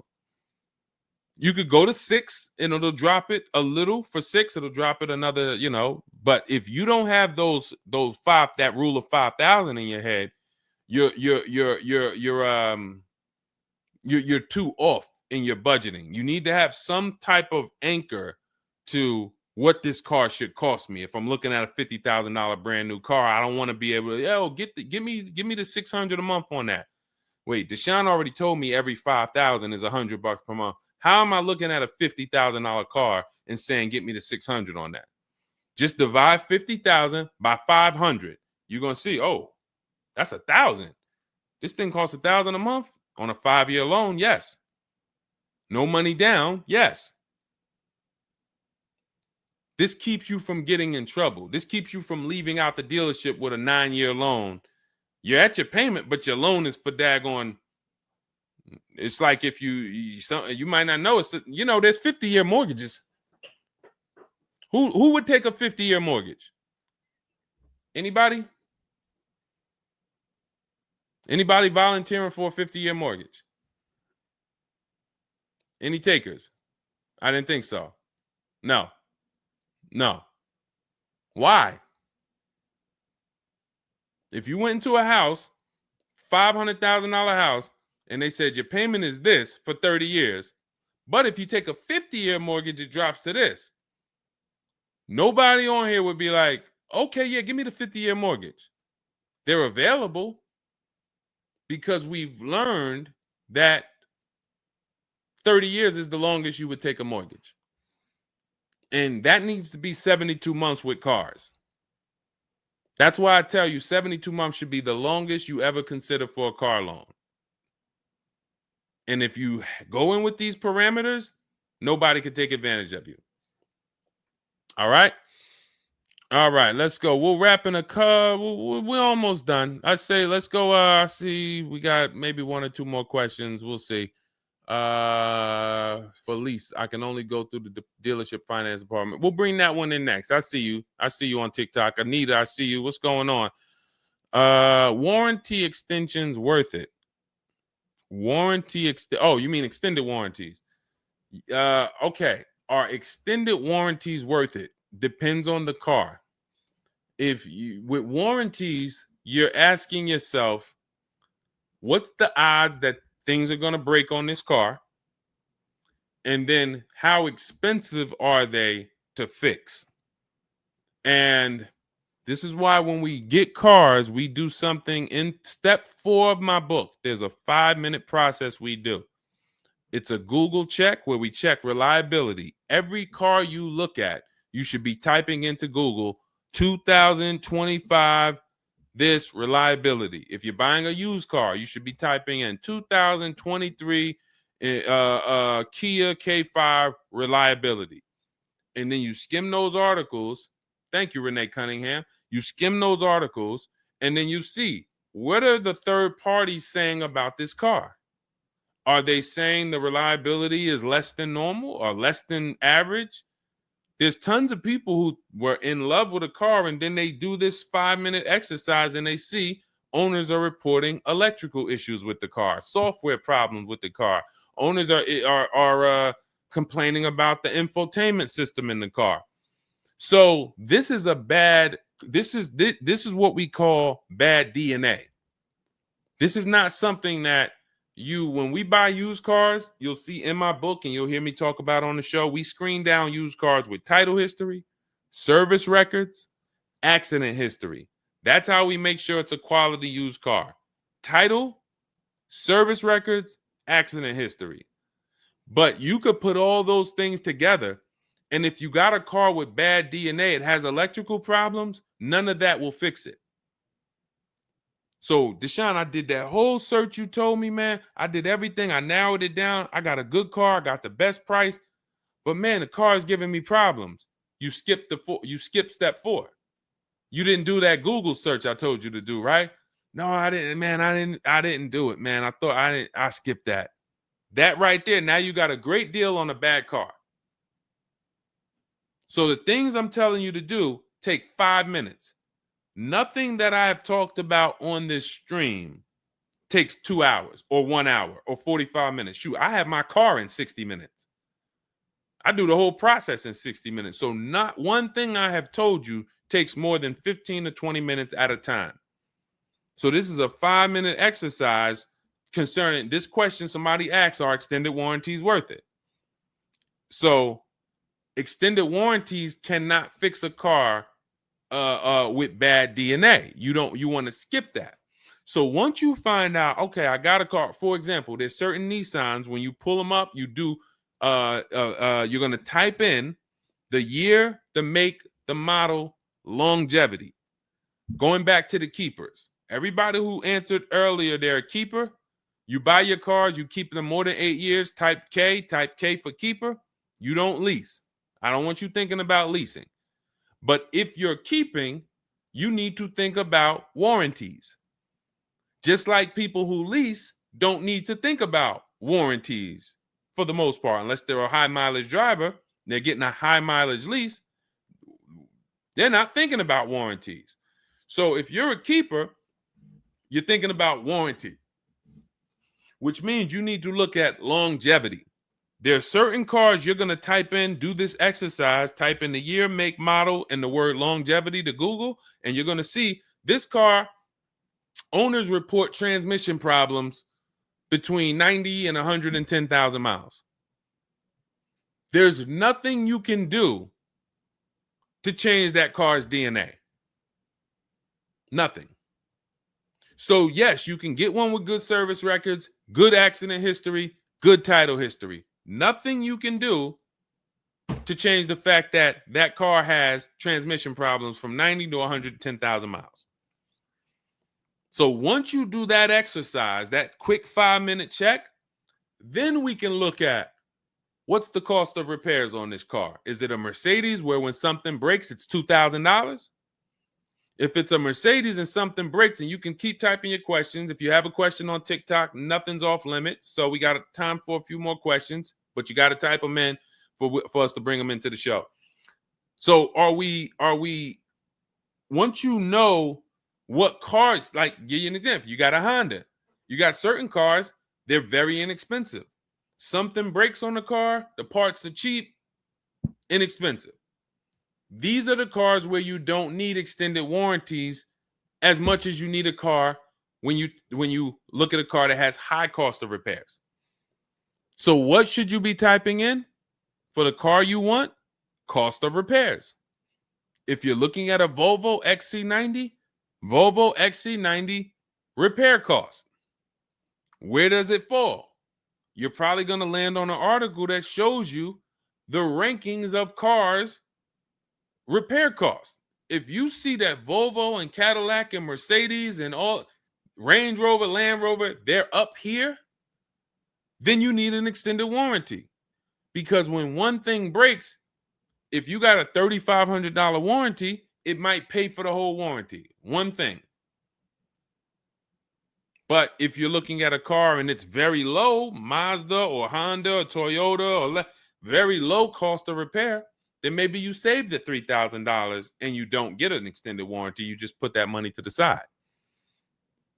So it's going to depend on the car. When I worked for Mercedes, if somebody was buying a Mercedes, I told them, go in there, finance department, buy as much warranty as you can afford. That was my words all the time. Buy as much warranty as you can afford. IDK, following your book to secure a lease. How do I get it without putting money down? We don't shop with money down. So you haven't gotten to that section yet. I'm glad you have the book, IDK, but there's no scenario when you're using our templates and scripts where we shop with money down. In step 3 of the book, which is deal focused budgeting, I explain how down payments come in and I explain the risk of down payments. But when we're in step 5, which is reaching out to dealers where we're getting our offers, there's no down payment that ever comes into the conversation. All of our lease offers are with first month's payment due at signing. That's not a down payment because it's just like when you rent an apartment, you pay your rent at the beginning of the month. When you lease your car, you pay the payment at the beginning of the month.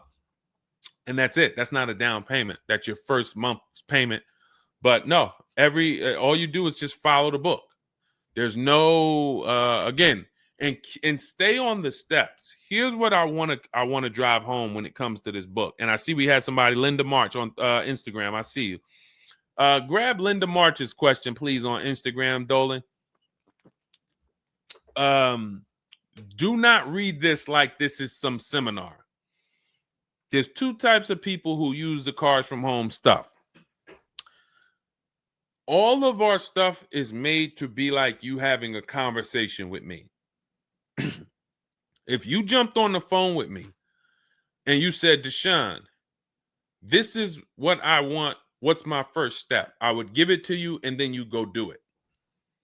I wouldn't say to you, okay, Linda, you're going to do this. And then once you do that, go and do this. And then once you do that, go and do this and then do that. And then by the time you finish this, you'll see this on this website, and then you'll be ready to pick up your car then.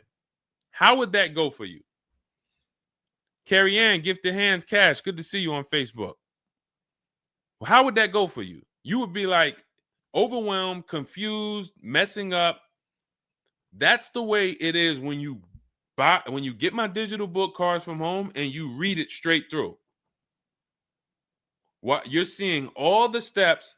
The last step 7 is delivery or pickup, and I'm congratulating you. You did it. The step before that, we're going over paperwork in the finance department and extended warranties. You shouldn't be there because you should be going through step 1, checking it off. Deshone told me do this. Step 2, check it off. Step 3, and then once you get to step 7, which is delivery, check, just picked up my car. It's a checklist, not a Bible or a almanac for car research or car studies. That's not what it is. And so I want to let you know that so that you don't come in thinking you're about to learn a lot about cars. In fact, that's how it was when I first started. My first book was called 52 Car Buying Questions Smart People Don't Ask that cost them thousands. 52 car buying questions smart people don't ask that cost them thousands. That book's not for sale anymore, but if you Google it, it's highly rated. People loved it. People said, Deshone, I use this book, man. I learned so much and I got a good deal. Because I still was teaching you how to get to the multiple offers, but it was too much information. That was when I came and I started teaching and I said, I want to teach you everything I know. No, the way my book now is, Cars from Home, 7 Steps to Saving Time, Money, and Avoiding Dealerships, is to get you right from where you're at to your car. 90 minutes, 2 hours from home. Boom, boom. Little small exercises here, 10 minutes here, 5 minutes there. Boom. All right, I'm picking up my car. So that's why we have the success stories that we have, because of the fact that it's a focused step-by-step book. Okay? So you can get your copy in my TikTok bio, my Instagram bio, the YouTube comments, or the Facebook comments. It's 75% off. That's the welcome offer. It's normally $97, but you can get yours for $24 as long as you get to my bio and Instagram, TikTok, or the YouTube comments or the Facebook comments before that 2 hours expires. This is Brian, just got his first ever lease using the book. Thank you, Brian. 2025 Honda HRV, $30,000 car, $395 a month. That's a 1.2% ratio. No money down. Initial quotes from that dealer was $434, and he used the counter offer calculator and got it down to $395. So that's his best offer, not to be confused with his only offer. That's his best offer that went from $434 down to whatever he ended up paying to get it to 1.2%. So that is how you want to do it. Step by step, go grab your book. Make sure when you get your book, screenshot the thank you page, because my support team's email is on there. Sometimes you're typing fast, you misspell your email, but as soon as you actually pay the $24 and get your book, you'll see the book is on the thank you page. So you can click that link, open it, save it. Make sure you save that link, because every time I update the book, that link is your master link, and I also email you a copy. Okay, and then you'll have everything we teach step by step to get as many cars as you want. You'll see, you'll be like Sheree, you'll be like Zafrina, 2 and 3 and 4 cars. Rosalie, 4 cars. Ken, we talked about. Trey, we talked about earlier, 3 cars. These people have been with us since 2021 and 2022. So if you're new here, you got people that's already 3, 4 cars up on you using what we use. And, catch up. All right, go ahead, Dolan. I saw we got a couple more from Carrie Ann. We got Linda March. Following your book to secure a lease, how do I get it? Oh, that's what we just answered. We already answered that one from IDK. I saw you grabbed it, but I answered it before you grabbed it. Carrie Ann Gifted Hands. Evening. Okay. Can a dealership... I'm sorry. I'm having trouble reading. I'm going to have tea on these broadcasts, because can a dealership take your newly purchased vehicle to a private mechanic without telling you? Actual dealership, because he refused to pay the money to get it fixed.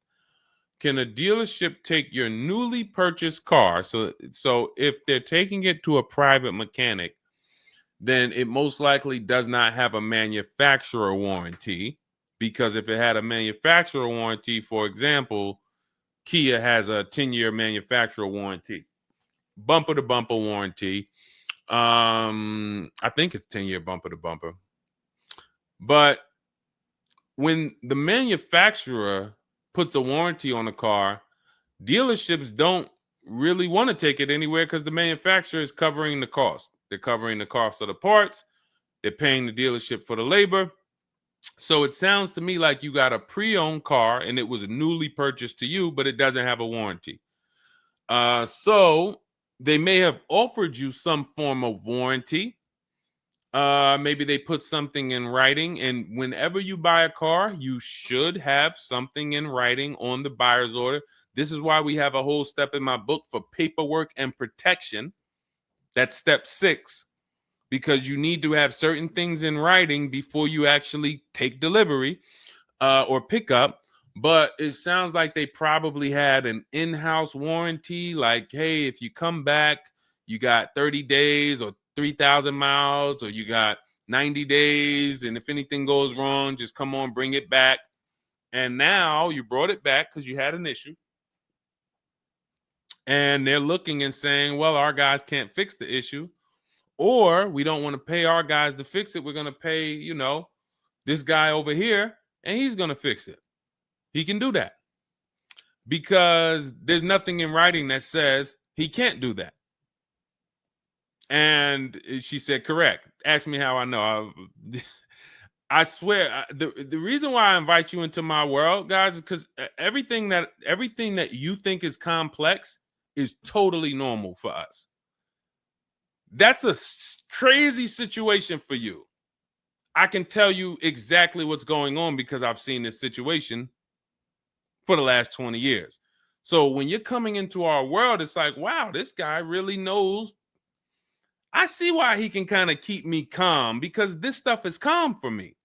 That's where I want you. It's like being with somebody and you're going into a scary situation, but they've been here 200 times. Oh, it's dark back there. No, nothing ever comes from back there. When we get up here, you're going to hear some sounds in the bush, but that's just little raccoons and they're harmless. They actually like, oh, okay. You start to get more comfortable because the other person has been here a lot. So there's nothing in writing that says he can't do that. But if it is in writing that he needs to fix the issue, that's really all you care about. What's really in writing is you need to fix this. How you fix it and who you get to fix it, that's your internal business. If you want to take it and outsource it to another mechanic because your mechanic can't figure it out, that's fine. Some dealers have a relationship with a dealer up the road. So if, a used car dealer might take it to a Subaru dealer if it's a Subaru, and they might, but their thing is they need to get it fixed because they're obligated. You said just purchased it, went back into the shop 2 weeks later, still did not have it back. Exactly. So they're going to try to do everything possible to get it fixed. And that may include taking it to someone who they think can fix it. Now, I assume, are your payments due? Did you start a loan? Because this is different if you have a loan and you have my car and I have a payment due in 2 weeks or 3 weeks or 1 week. And if my payment is due, then I'm going to actually wait probably 1 month. And if I don't have anything in writing of when I'm getting this car back, then I'm going to make a police report. And because now I'm getting ready to either unravel this deal, you got to give me a car. I need to, and watch this. Why the police report? It's to document what's happening.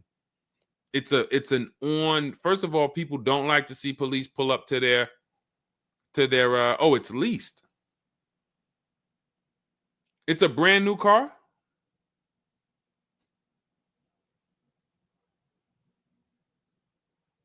It's a brand new car. Most leases are brand new. In which case, a private mechanic shouldn't be working on a brand new. No, it's used. That's another reason we don't lease used cars. That's uncommon. See, that's what I was saying. Leasing used cars is very uncommon. No competition, warranty issues. This is why it's not a mainstream thing. And this is why it's not something that I recommend. But I don't say it's not possible. Because when people say, oh, Deshone, could you lease a used car? I'm not going to say, no, you can't. But what I'm going to say is we don't. Now, you have is there a warranty in writing? Did they write something on, because now you pretty much have a payment on a car that's used. That what is the warranty? What did they put in writing that they would cover if something went wrong? They had to put something in writing because they're covering it now. You know, or they have to fill some form of obligation. You paid 2 payments, but what warranty did they give you? Was it a certified car? Because that would give you a year warranty from the manufacturer. But again, I don't think you have a manufacturer warranty. In fact, I almost know you don't, because they wouldn't be taking it to a private mechanic if it had a manufacturer warranty. Originally 32,000, at the end 62,000 through. Originally 32,000, at the end 60,000 through Exeter. Yes. Well, I mean, originally 32,000. I don't know what you mean by that. Is that your mileage? I need to know. Did they put something in writing saying that they were giving you a warranty?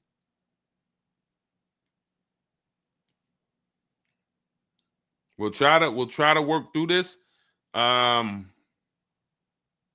because it's no different than if you bought a car from them. There's a bank involved, but it's a used car. It's no warranty, and they're pretty much holding on to it and trying to fix it. And if they can't fix it, we need to know, are they obligated to fix it or not?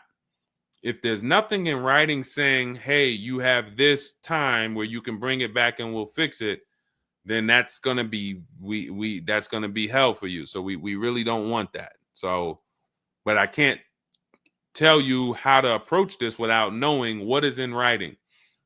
And again, when you get my book, not you, I'm just gonna try to help you through, but I'm talking to you. That's why we have step 6 is paperwork.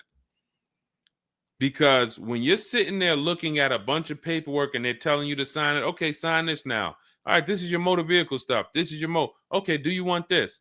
What is important and what's not? What is important and what's not important?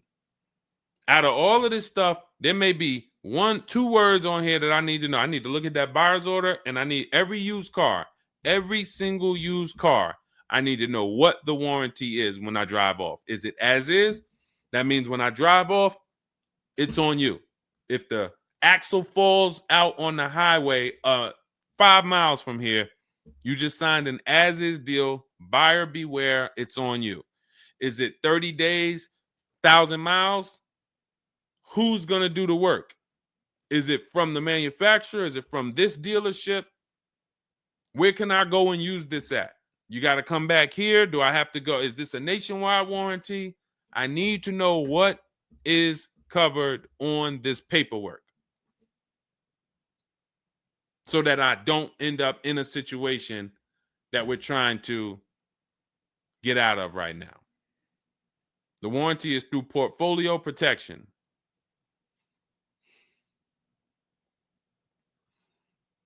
So it's a warranty.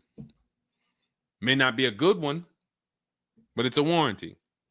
So if there's a warranty, that means they're obligated to fix it.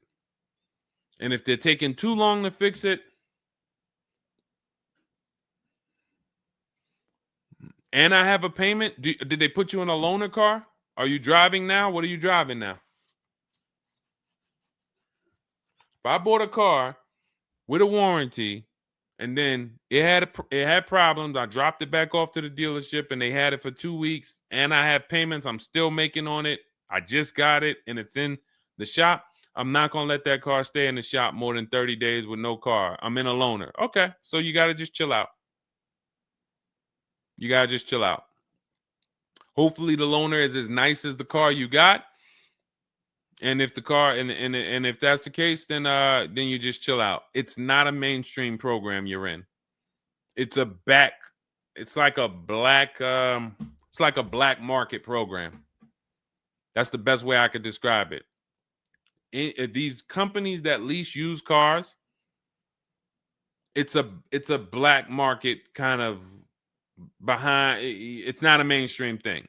That's why all of these companies are small or like very little known name companies. They could go out of business. Nobody knew. Who the heck were they? Nobody knew. portfolio such and such went out of business. I never even heard of them. Who are they? Because they operate in the black market back there. So the general manager refused to pay the $4,300 for the corrosion on an important part. Again, what's your payment on the car? I just want to, I think this is a valuable lesson.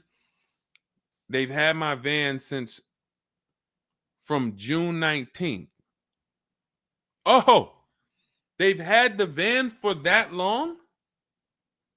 And you've been in the loaner?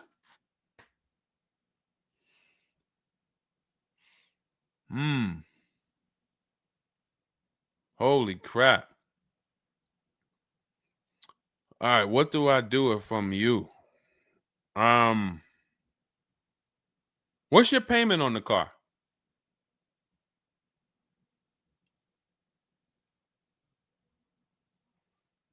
Company had your car for months. You leased it, dropped it off because it was having problems. They've had it for months and can't fix it.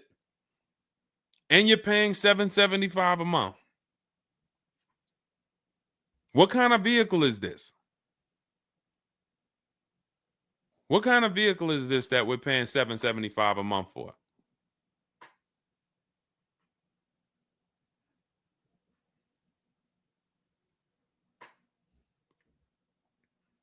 I just want to give you some time to type. I mean, I like to try to give you, I like to try to give you a like, what would I do in this situation? And then you have to realize that you can never put yourself in this situation again. Pacifica, a Chrysler Pacifica. It's just getting worse and worse. $775. Do you know what you could be driving for $775? See, the used car leases. Why the used car leases? They don't even make financial. It's not even like a huge financial win. If you'd have told me I'm driving a Chrysler Pacifica and it's $300 a month, $250 a month, then I'd said, okay, well, maybe they're giving you a stupid deal. But I could show you 5 cars for $775 a month that are $80,000 and $90,000 cars, brand new cars. I'm sorry, for $775 a month, I can show you $775, $60,000 cars, $55,000 to $65,000 cars, no money down. I also traded in a Buick and they gave me $2,000 for that. Listen, dear. All right. They want to keep you in the car. God, how can you get out of this car? Oh man. And just so you know, some situations you can't get out of. So it's not like there's always a way out. There are some situations. That's why the reason why I want you to have my book, 7 Steps, Cars from Home, 5-star rated, Google it. The reason why is because you're not going to, once you sign that paperwork, it's not as easy as you've been taught to just get out of it. If it's a bad deal, if it's an overpayment, you go switch your car, it doesn't mean you got out of that deal. You just got out of that car. You rolled over the negative equity to this deal. Car deals are like, once you sign them, the damage is done. And then it's about, all right, what's the best way to get out where I lose the least amount of money on this deal? But I'm going to lose. Negative equity, it's going to be there. So it's much better to arm yourself beforehand than to say, all right, I'm in this situation now. How do I get out of it? Because some situations can't be gotten out of. People used to walk into the dealership, they got 15,000 of negative equity. Oh man, you can't get me in nothing. Can't get you in nothing. Well, when I put you at this car, you see this car, you like it, right? Yeah, man, I like that. All right, I got you the $450 a month on that car. That's a good payment. Absolutely, man. Come on, I'll take that right now. Okay, now let's bring your $14,000 of negative equity over. Yet $450 a month. That goes up to now $700 a month. Oh man, shoot, man, yeah, nah, that I can't even afford that. But hey, here's the bad part. Even if you could afford it, the bank's not going to approve it. So it doesn't matter if you could afford it because the bank's not going to approve it. So you cannot get out of that car. So that's why you arm yourself now. That's why I'm telling you, before you need a car, before you go sign the paperwork, make sure that you are armed with the right information. So now, if in this particular case, and you have a cosigner, you put a cosigner on here, told us to wait 6 months, and then we can switch owner names and info. Every time I think this can't get worse, you make another comment, and it just gets worse and worse.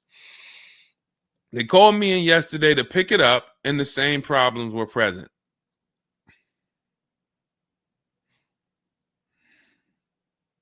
Good Lord. I'm almost stumped. Okay. All right. All right. You need to find out how many miles are on this car?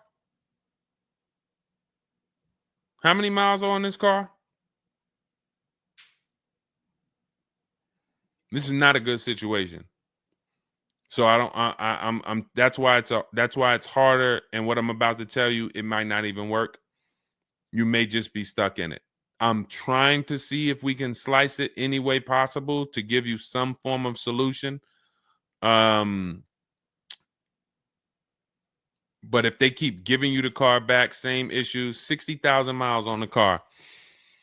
Okay, so what I would do is you call and get the payoff. It's gonna be low. I mean, it's gonna be high. Call and get the payoff because your payment $775. I'm trying to see if you can sell your way out of it. Can you do a lemon law on a used car?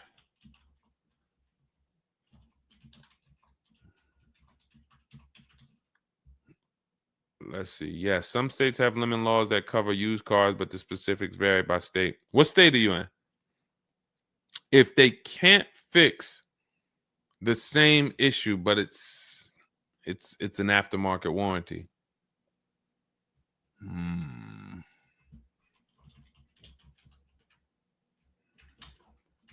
What state are you in?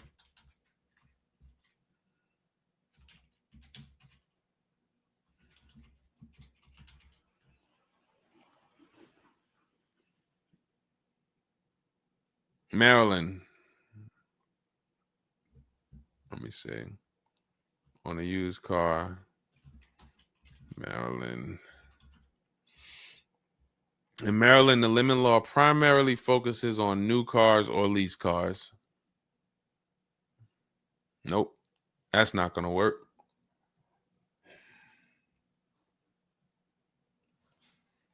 Jeez. I'm gonna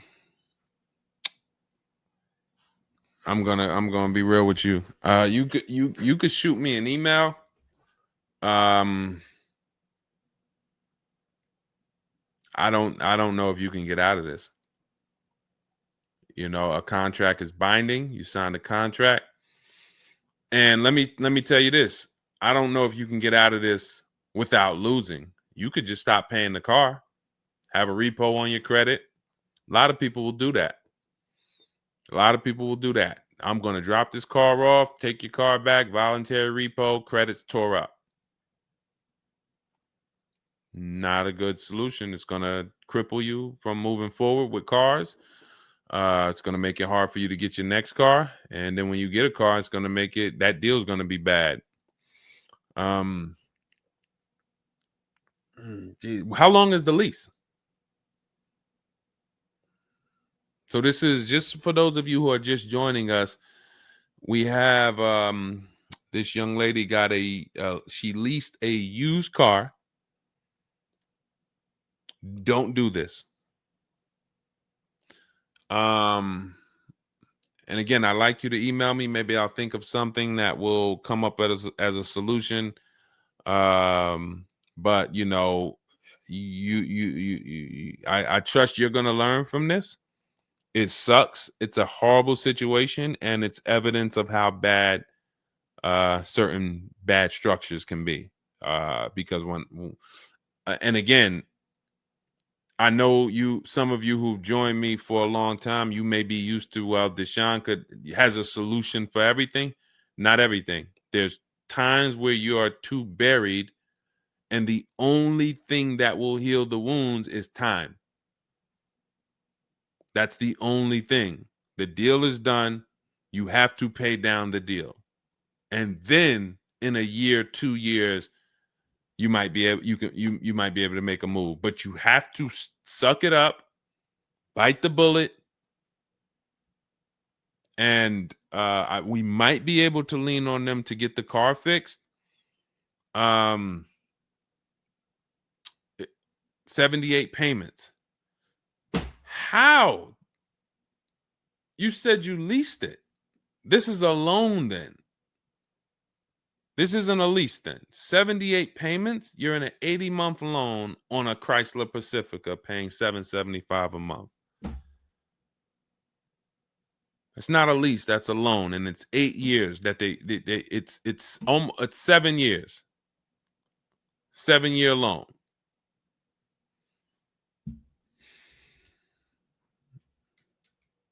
I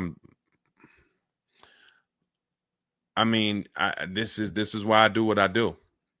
You know, like, I don't want you thinking, okay, maybe you don't sign, maybe you don't make a mistake that is this serious, but this is cars. When I'm breaking down these big numbers and I'm throwing out these big numbers, oh, this is a $4,000 mistake. Oh, if you don't do this, yep, you're looking at about $4,000 or $5,000 you're gonna leave on the table. You take a loan that's too long, yep, you're gonna overpay by probably about $4,000 or $5,000. That might sound like nothing to you, but how I'm telling you based on me being in dealerships and seeing situations where I'm like, you made a lot of mistakes. You combined all the mistakes and you made them. So I'm just Jesus. So you're in an 80-month loan, not a lease, and you have $775 a month to pay. You are. So that means that loan, just to give you an idea of how much you've paid, you've been charged for this car. It's $775 a month times 80 is $62,000. So we're paying $62,000 over 8 years, over almost 8 years, or almost 7 years. Wait, 80 months, not 84. So yeah, almost 7 years for a Chrysler Pacifica. So we can't trade out of it. We can't sell our way out of it. That car is probably worth $20,000 at best. 2021 Chrysler Pacifica, 60,000 miles on it. That car is probably worth $20,000. But they charge you. You're going to end up paying $60,000 for it. Jesus.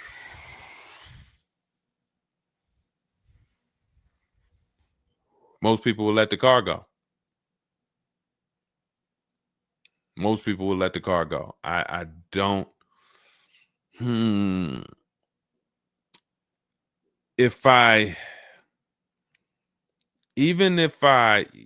you run your negative equity, that is exactly what it's saying. 62,000. It's exactly what it's saying. $62,400 to be exact, including the $2,000 down payment.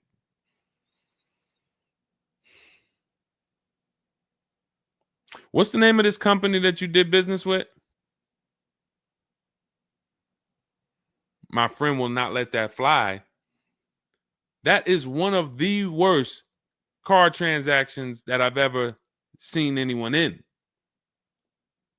And your friend is on the deal with you as a co-signer. This is level 10 out of 10 bad. Rich Morton Mazda. Do you know what your credit score was roundabout when you made this deal? Rich Morton Mazda in Maryland. Everyone remember that name. Rich Morton Mazda in Maryland. Stay away from them. This is one of the worst deals I've ever seen. She is the main person they told me I could not sign the papers.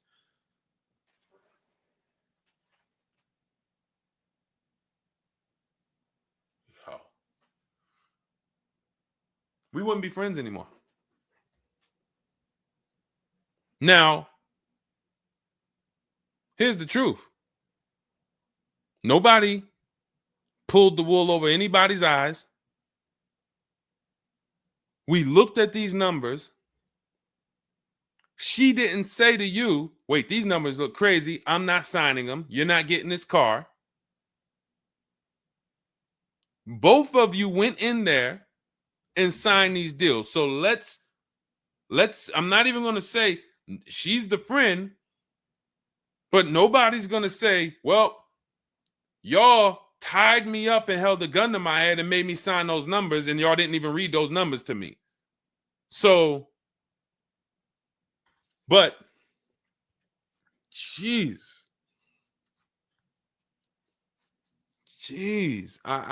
this, you're buried. You are buried in this car. The only way, and what's crazy is, even if you voluntarily let it go, you ruin your friend's credit. Because she's the one who signed for the car. Bad, bad, bad, bad, everything bad. I wish there was a silver lining that I could think of. What I would do is I would find, you need to find out how upside down you are. You need to go on CarMax, write down these 6 sites, write down these 6 websites.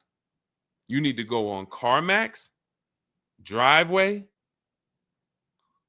Kelly's Blue Book, Cash Offer, Auto Nation,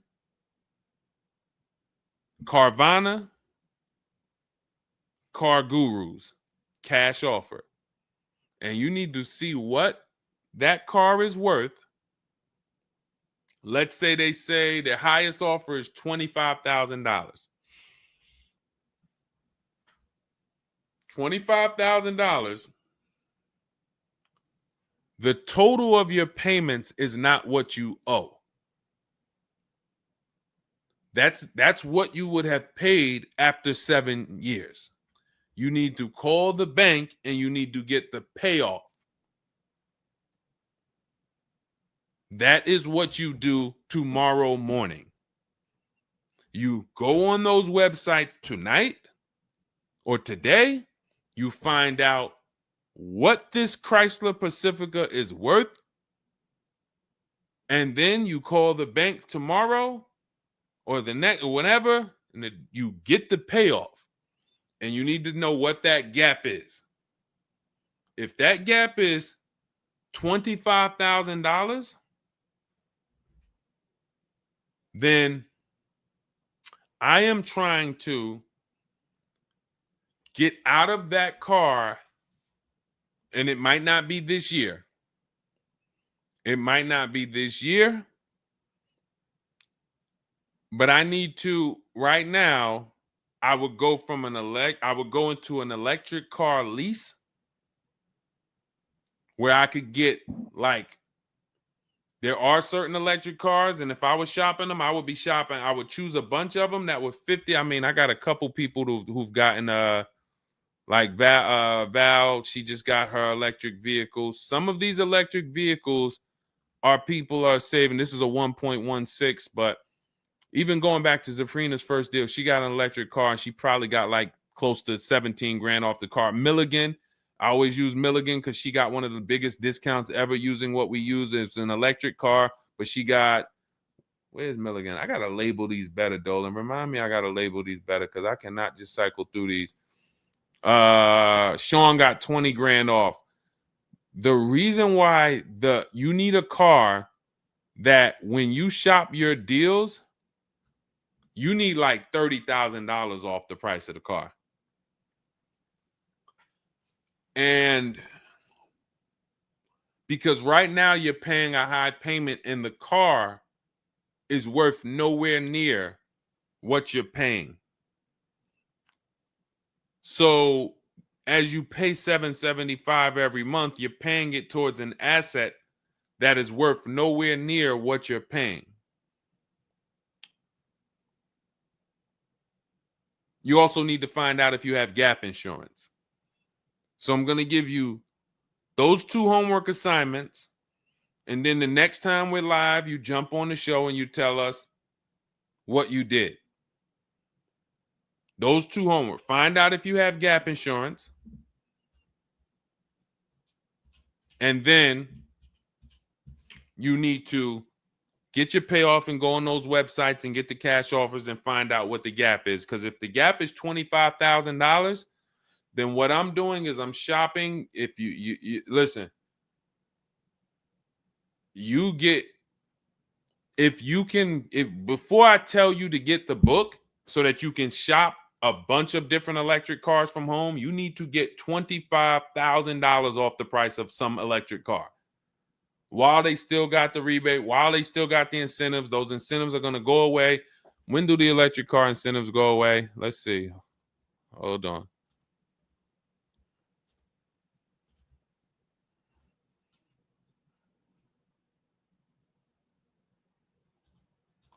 Hold on.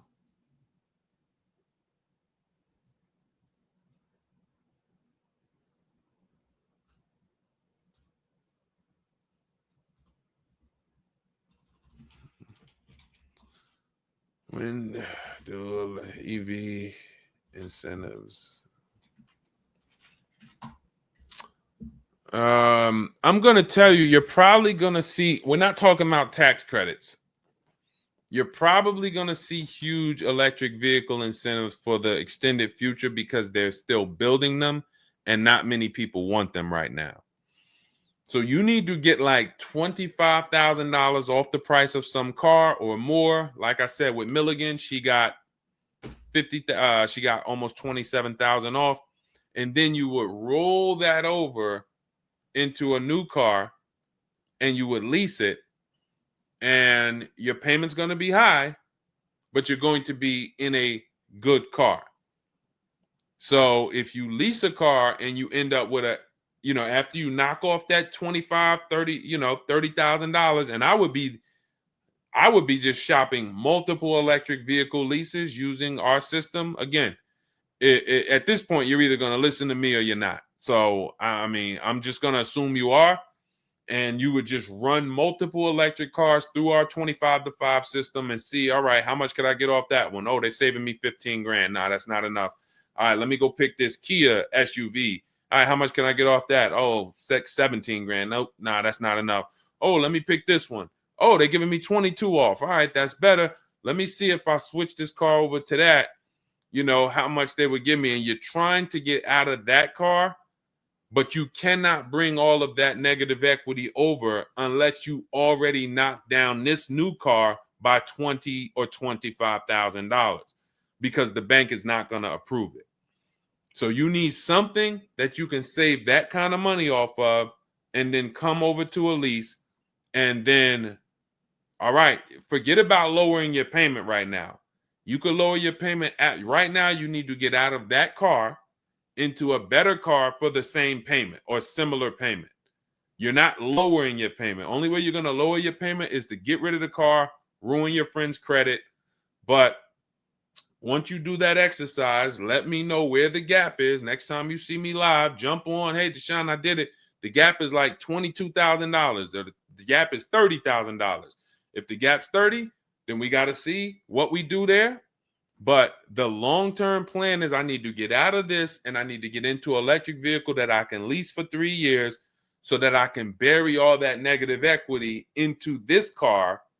And what it's going to be is it'll be like, all right, I'll knock 25 grand off the price. Normally my payment would be stupid low, like $250 a month, because I just knocked 25 grand off this. But I'm actually just putting the 25 grand from this Pacifica back on there. So it's still going to be around 700-800, but I'm driving a brand new car. And then once my 3-year lease is up, I can actually be done with this versus being in this for 78 more months. All right. So next time I'm live, jump on and, tell me you did the homework and we can see if we can actually, try to get you to some form or fashion of some type of end. Yeah, I'm not a fan of the electric car. Can't help you. Can't help you. I appreciate you being on here, but you should have not been a fan of this. How are we in a 2020? This is the part where we have to realize you have your friend tied to this car. And I'm telling you what you may be able to do to get her out of this situation and get out of this Chrysler Pacifica. That is a car that is worth $20,000 that you have a loan on of $55,000+. And you're like, I don't like this electric car. I'm not a fan of it. I'm telling you, there's tons of them out there. We should not even have our friend on this deal. So be a quality friend. Don't be like the people who will come into the dealership, put their friend on the credit, on the credit. Hey, can you sign for me? I had one girl that would come in and she had her mom on one car, burned her mom, and they had somebody else from the church coming in here to sign for her to get another car because she burned her mother's credit. Didn't care about nobody. Do not be that person. You have someone tied. Your friend was nice enough to be on this horrible, terrible deal with you. Now you need to do something to show her you are trying to get her out of this deal, regardless of how you feel about the car, because you should be feeling terrible about the Chrysler Pacifica that you're in that we have an 80-month loan on. She is the one who put us in this situation and we are trying to go the best route. So how are you in the deal? Does the lease go from the day you got it to the anniversary day? It goes usually 3 years. How are you in the deal? When you're saying your friend is the one that put you in the situation,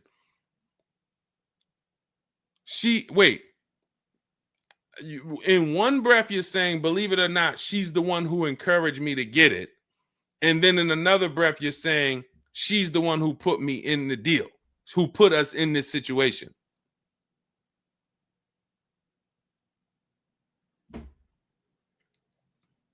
I don't care who put you in the situation. It's a horrible situation. So if you want, that is the only solution, and it may not even work. So let me just be clear. Lots of people on the show, they seem to be very interested in your story. This is a very interesting story. There's not many times I had to jump on this show and hear something where I'm like, you're probably not going to end up with another car. You're probably going to be stuck in that car for at least 3 years, paying down the balance because you owe too much on it. And maybe you can lean on them to fix it, but there's no lemon law, so it's not like you can actually put it through a lemon law. So you might just be giving it back to them to fix, giving it back to them to fix. But you're in the loaner and your friend's on the paperwork. So that tells me the car was for you. It wasn't for your friend. So your friend signed for the car knowingly, may have encouraged you to get the car. Yeah, girl, I'll do it. Listen, I want to see you win. Look. Maybe didn't know what she was signing, didn't understand. All right, you're $775 a month. Can you afford that? Okay, yeah, I could afford that. Okay, perfect. All right, I'm going to sign for it. Didn't realize maybe it was for 7 years. and didn't realize that, oh, shoot, you're going to be paying 60 grand for this car, and didn't know, oh, this car is going to be in the shop, but it's your car because you're the one in the loaner. It's not her car. She's not in a loaner.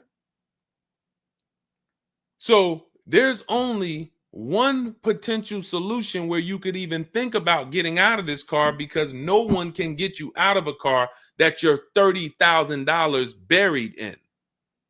There's no bank. You could have a 900 credit score, never missed a payment in your life. No bank is going to approve taking $30,000 from this Chrysler and putting it onto whatever new car you decide you want. You need to get a huge discount off of some car. There's no car that's going to give you $30,000 off or $25,000 off except an electric vehicle. So if I'm telling you something that may not even work, but it's your only route, that's all you got. You want to come up with something else, repo the car, ruin your friend's credit, I got nothing to do with that. My only job is to try to provide and advise a solution to when people tell me, this is my situation, this is my goal. Normally people have 2 or 3 options. You have half an option. Like, you ever play spades? 1 and a possible, 3 and a possible. You have none and a possible. The possible might not walk. But I'm telling you, do this exercise, and then we can see if that possible will walk. If it doesn't, you got no books. You stay in the car, and that's your only option. It's a bad situation. One of the worst I've ever seen. And I'm not saying that to beat you up. I'm saying that so you realize the severity of the transaction. So if I have to bite this bullet and I got to pay this car for the next 2 years, 3 years, it's because I'm in a bad situation. And then when I pay down this car, maybe I can make a different move in 2 years. And then I'll be much wiser before I make my moves, so that I never end up in this situation again. Okay? So for everybody who joined, this was great. Again, my goal is to keep you from ever making mistakes. Every mistake you make on a car transaction costs you thousands of dollars. There is no the least expensive mistake you could make is getting gap insurance when you didn't need it. Getting gap insurance when you didn't need it, you just paid probably $400 or $500. You didn't need it. All right, you lost $400 or $500. That's the least expensive mistake you can make on a car. Everything else is thousands of dollars, $2,000 mistakes, $5,000 mistakes, and more. So you can avoid every mistake by having a step-by-step checklist. If it's in Deshone's book, I do it. If it's not in his digital book, I don't do it. So there's no way I'm going to make a mistake. That's okay, TJ girl. We'll be back tomorrow. If I'm giving you a checklist, check, do this, check, check. You're doing everything I say do. There's no room for a mistake. You're not following an almanac. You're following a checklist. That's why my book is called Cars from Home, 7 Steps to Saving Time, Money, and Avoiding Dealerships. Step 1 through 7, check them off. You do car transactions mistake-free. You don't miss any money with your financing. You don't buy bad cars. You don't do anything that you're like, oh, was this good? No, it's a checklist. So normally it's $97. It's a digital book. So you can have it in your inbox in about 5 minutes, and you'll get it for 75% off as part of our welcome offer in my TikTok bio, Instagram bio, Facebook comments, or the YouTube comments. There's a link there. Just get there before that 2-hour countdown expires. Once it expires, it goes back up to $97, which is still worth every penny. You spend $700 on a home inspection. Why do you spend $700 on a home inspection when you might not even buy the home? Inspector might come back and say to you, you know what? Hey, listen, I got the report for you. Just so you know, that roof needs replacing. Those boards, the electrical system in the back, there's a lot of stuff that's not up to code. And then in the basement, you got some water coming in through the foundation there. Listen, house needs a lot of work. Here you go, $700. You and your family might not buy that house. Do you say to yourself, man, I wasted that $700, man, we could have kept our $700? No. You say to yourself, man, I'm glad we got that home inspection, man. We would have been in trouble. So this is how we approach cars. This is how people who I show you throughout the stream approach cars when they're working with cars from home. They're like, I want to make sure that if I can spend $24 and get Deshone's book, and that is my form of a home inspection, that's me guaranteeing I don't make a bad move, then I'm going to go spend that. And if I miss the $24 price and it's $97, then I'm going to go spend that to make sure I don't go out here and make a $5,000 bad decision. That's what we hold ourselves to. Thank you, Stephen Nash. Good to see you. So go grab your copy before the countdown expires. Get it for $24 instead of $97. It's in my TikTok bio, Instagram bio, YouTube comments, or the Facebook comments. And then use that step-by-step. New cars. Everything is in there for you to shop empowered, mistake-free, for you to be the prize. You deserve to be the prize. There is nothing else that you would spend $10,000 or $50,000 on, or some of you are going to get a $100,000 car. There's nothing else that you would go in spending that money on, and you wouldn't feel like you're the prize. You wouldn't go into the mall to spend $40,000 and say, y'all better get the velvet ropes. If you went into the mall to make a $40,000 decision, you'd be, hey, close this store down. I'm about to spend $40,000. You'd be bringing champagne out. All right, close the velvet ropes. Where's the velvet ropes? Everybody stay outside. This person's about to spend $40,000. But a $40,000 car, you go in and you'll take the mistreatment. You'll leave buyer's remorse. Not anymore. When you make the decision to get your book, follow these steps, you are mistake-free. You'll save all the money. And then when you drive off in your car, you feel like you're the prize. This dealer won my business. That credit union, that bank won my loan. This deal, buyer, Carvana, CarMax, Driveway, they got to buy my old car because they put the best bid up. Everybody won a bid. And that's how I know I won, because everybody competed for my business. I didn't beg none of you for anything. That's how we do. So go get your book.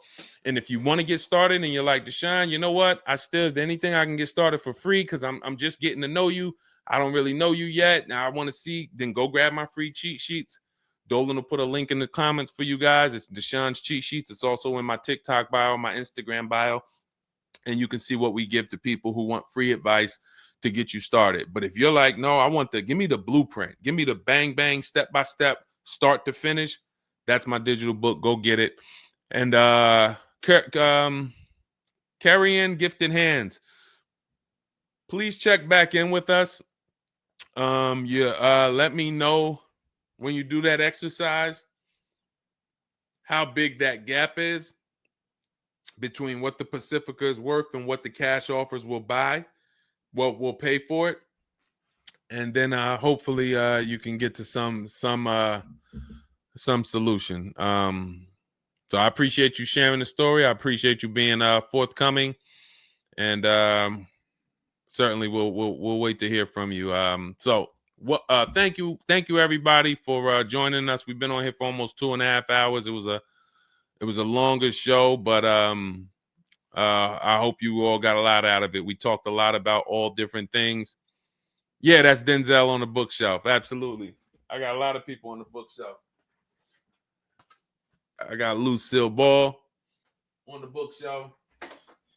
I got Miss Harriet Tubman on the bookshelf. Mr. Marcus Garvey. Who knows who that is?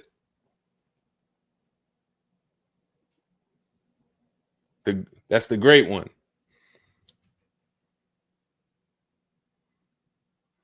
Y'all know what it is. I only have the greats around me. Alexis Chu, you don't know who that was? Who could tell Alexis who that last person was? Man, you better get up on the honeymooners. Yep, that was, yes, TJ girl. Yep, Jackie Gleason. Yep, that is right. The great one. So yeah. So yes, so it was a pleasure. We'll be back. We'll be back for another show. When you see us, jump on, get your questions answered. For those of you who have my book, I want to thank you. Shout out to I saw a couple people say they grabbed their book and they were using they were ready to use it. I would get the paperwork through email, never received it. I need your help. I bought 2 brand new cars. I was told I would get the paperwork by email, never received it. So call the dealership. Call it. You bought 2 brand new cars. You said you would get the paperwork by email. You never received it. Call the dealership and, hey, where's my paperwork? Ask for the finance manager. Where's my paperwork? That's what you do. All right. So all right, I'll let everybody go. I'm tired. I can't even get myself together. This is, I'm gonna jump off and we'll be back. We'll be back for another show. Make sure you get your book in my TikTok bio, Instagram bio, the comments, or the Facebook comments or the YouTube comments, and I'll see y'all on another show. All right. God bless you.